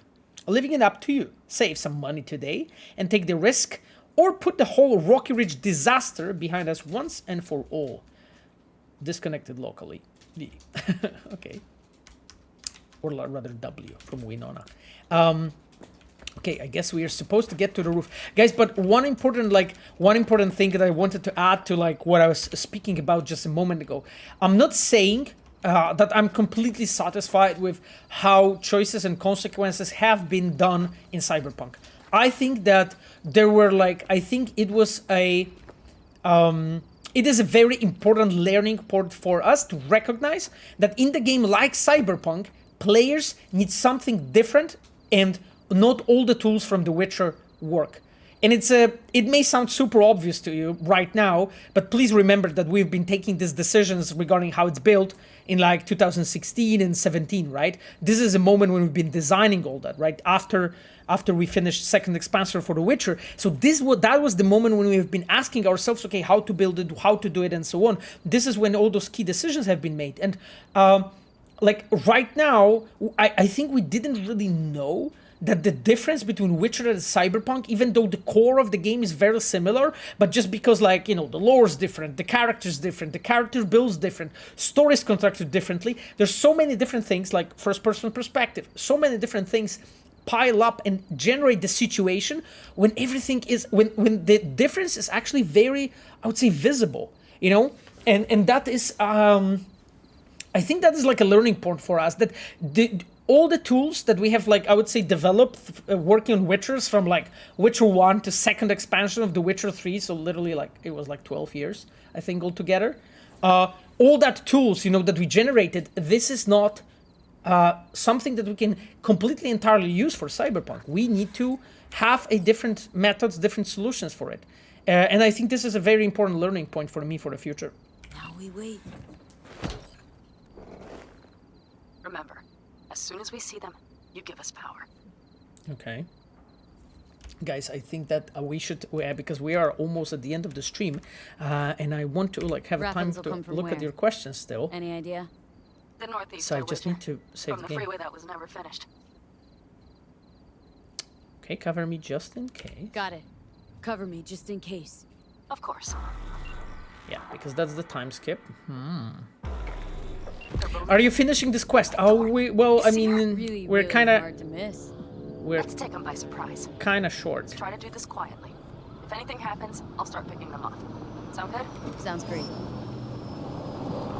Wow, Cogito, oh, this is insane, dude. This is like, what? That was incredible. Okay, thank you so much for all the subs, man. That, like, but please, as I mentioned, like, I really, really appreciate it. But just please remember that, you know, I really appreciate you guys gifting subs. Okay, let's turn off, sorry, because I got distracted. We just have this. Okay, this worked. Grab the car shot. Okay, let's grab. Okay, this I think this actually might be really difficult to do.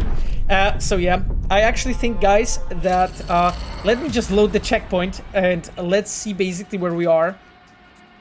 Because like I think that first dev of today, yes, actually, that's a perfect moment to finish. Yeah, I actually think that this is basically what we are going to. Yeah. So guys, I think that this is where we are going to wrap it up for today. And no, yes, I'm dying again. That's fantastic. Okay. I just wanted to mention, I think this is where we are going to wrap it up today, and I will now switch to the questions because we just need to slowly wrap up the chat. But I have to say, I had a lot of fun playing this, playing this Panam story with you. So let me just really quickly throw you some Cyberpunk music, and we'll have that like playing a bit on the background, and let's just put some classic on at first. So of course, you know, probably a lot of you will like that. Just a bit of the classic, I would say. Okay, guys, because I really don't want to, you know, I know that a lot of you probably need to go to sleep and whatnot, but just like, first of all, going back to what Cogito said, I mean, thank you so much, really, for all the subs, and thank you for being here, really. Like, it's awesome, like, you, like, interacting with you guys is amazing, and I just love that, so... Okay, Hyde, yeah, thank you for subscription so much. Like, I see that a lot of people, like, guys, just, you know, use that subscription well, and just like use all the icons and so on, you know, and all the points that you can generate now and so on, so that, you know, yeah. Okay, so we have an awesome music playing. I'll be just looking at the questions that we have, so that we can slowly wrap up the stream. You're awesome, man. You made my whole life reading my comment. Oh, no, don't worry. I mean, that's a pleasure. Like, I'm just honestly just trying to read this, you know, really as much as I can see. It's just like sometimes you guys like write this like wall of text questions, and sometimes there's like 40 super short ones. So it's a bit hard to. Miles arrived turning back just in time for the first death. Yeah. Exactly. Right. So, Shaft, a question, all things being equal, would you have liked to restructure the tools you spoke about in reference to Witcher and Cyberpunk? Not asking for it in the DLC, just your personal wish. I mean, I wouldn't call that we need to restructure the tools, really, right? Because I don't think it's a matter of the tools itself. Because our tools, like, for instance, like the token system, I would say, that guards the logic, the internal logic of the quest system. So, let's say when the phone calls are happening and what quests are given, I think this works fine. What doesn't work fine is, for instance, I would say the fact that you cannot really reject the phone calls, right? So that's something that I personally think was a mistake on our side. And there's more of the things like that, definitely, that I would want to address. Ayano asked, is it stormy there as well? Stormy being, yeah, if you're referring to my part of Warsaw, I don't think so right now, but who knows, maybe. So yeah, maybe, who knows. Elephant read the word, Elephant Firith wrote, Jesus, your name is extremely difficult. It was very quiet today, but I loved listening to you. Thank you. Okay, that's awesome. Thank you so much. Have you played Science Rock 1 and 2? If you like the story. Okay, I played a bit of it. Like, I mean, that's definitely not something that I really had on my list. That's not really the type of games that I like the most. So to be completely honest with you, I just like tried it a bit, but I didn't finish. So if Hanako hot, why no romance? Well, I mean, because like, you know, the Cyberpunk, it's not like a you know, like a dating simulator, right? I mean, I understand that as a players, you guys want to have like different relationships and then also romances with the characters, and this is important, right? But we cannot like turn the open world RPG with like playing your character in like story towards being just only to just being only you know, regarding romances and so on, right? It's just right, this is not what the game is, right? Like we are always trying to balance like those things well, and I suspect that we, you know, if we would make one day, you know, just a game about romances, you guys probably would love that. I suspect so. Just you know, whole game only about romancing anything, you know, just vending machines and, you know, all the devices that you can romance.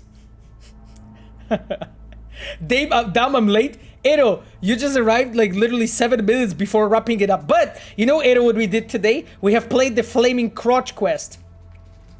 Can you imagine this? We have played the Flaming Crotch quest today, and it was glorious. Unfortunately, I like hit the police barricade at first, and then I hit like those trucks that you placed in the way, and the kid stopped me that you placed in the crossing. So of course I have failed, and you know, Jesse's crotch exploded. So very unfortunate. But then I loaded the game because I do not accept failure, and I loaded it, and yep, just corrected my mistake. Anyway. Okay, guys, I'm just looking at the questions. As usual, my brain can't think of a single meaningful question, so I just thank you for the stream. As silly as it may sound, these streams help me a lot to stay relatively positive through a week. Always look forward to participating each Sunday. That's awesome. Elucy Art, thank you so much.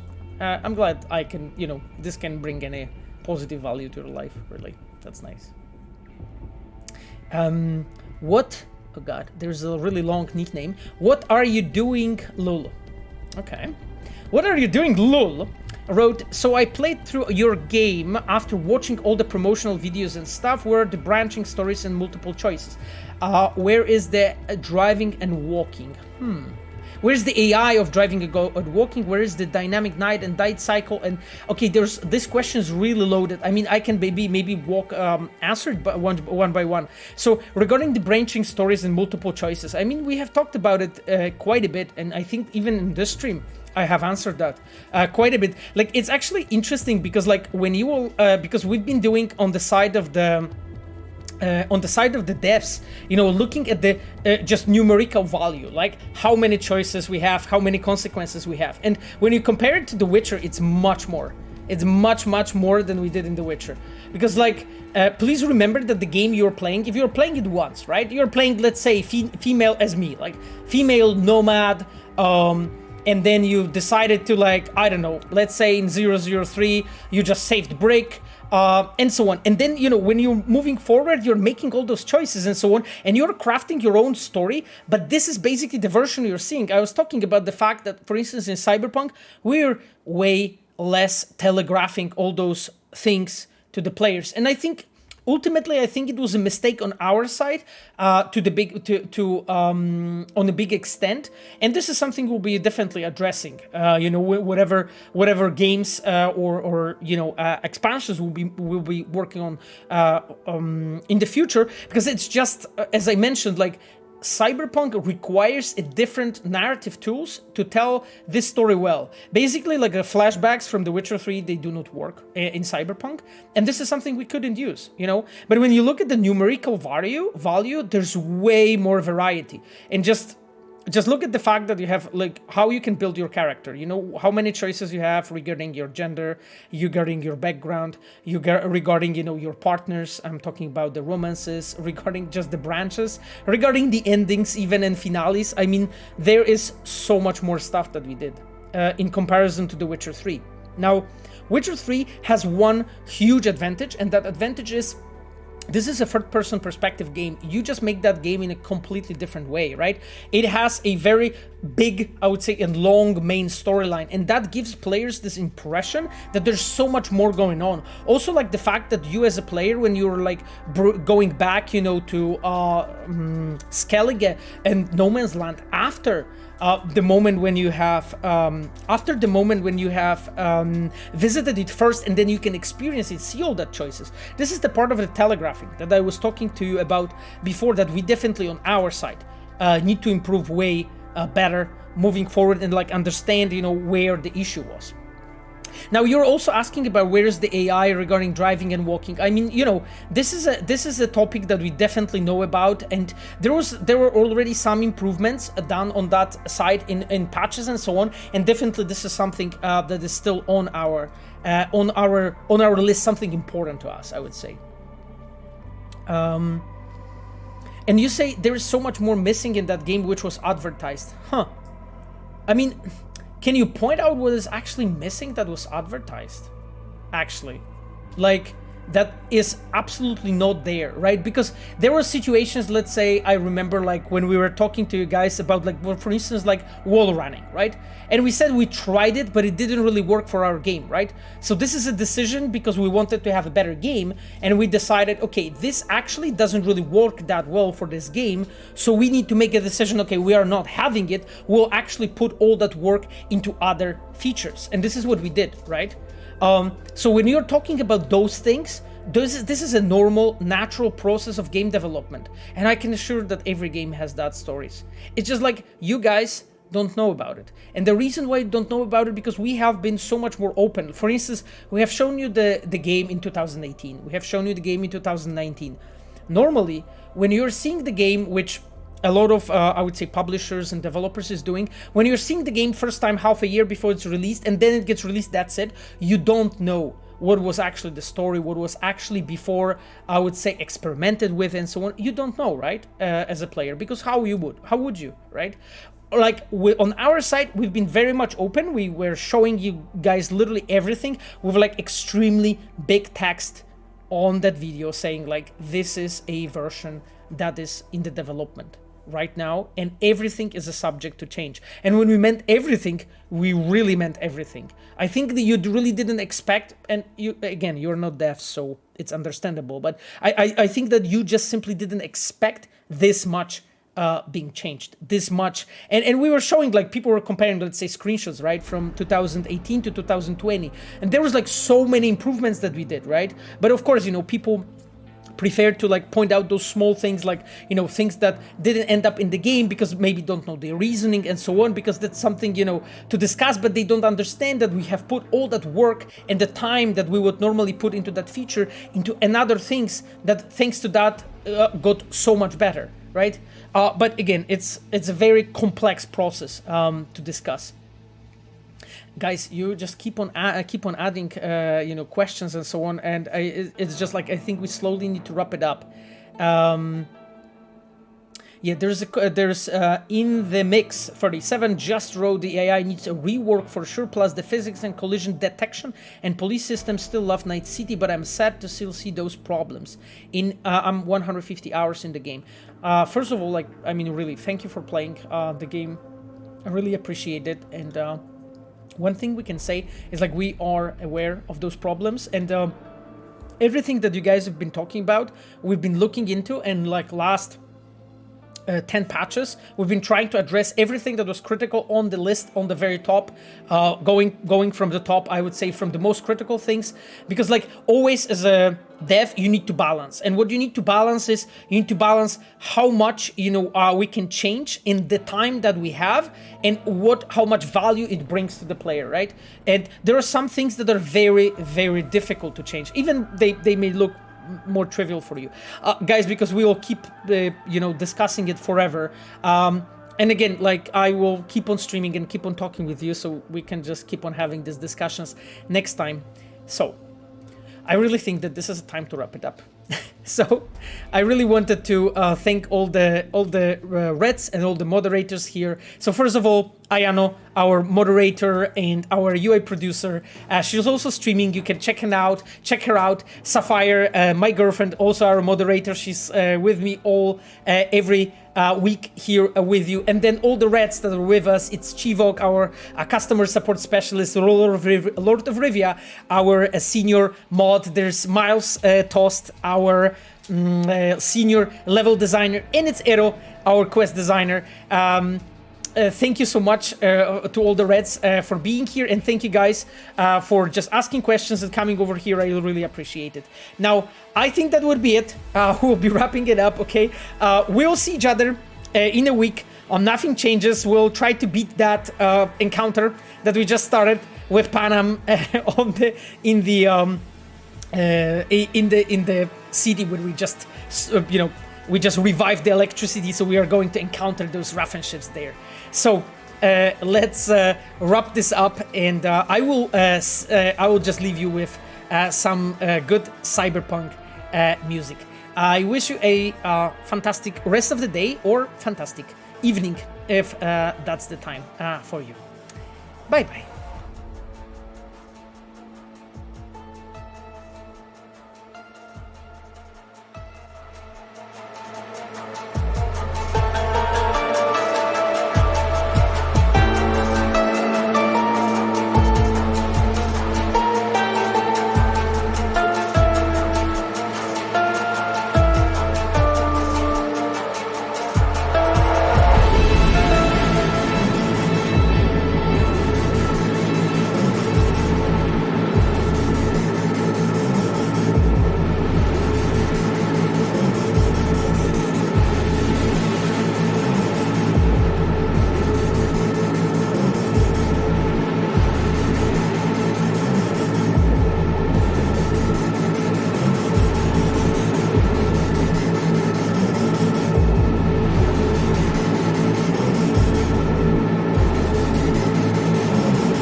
you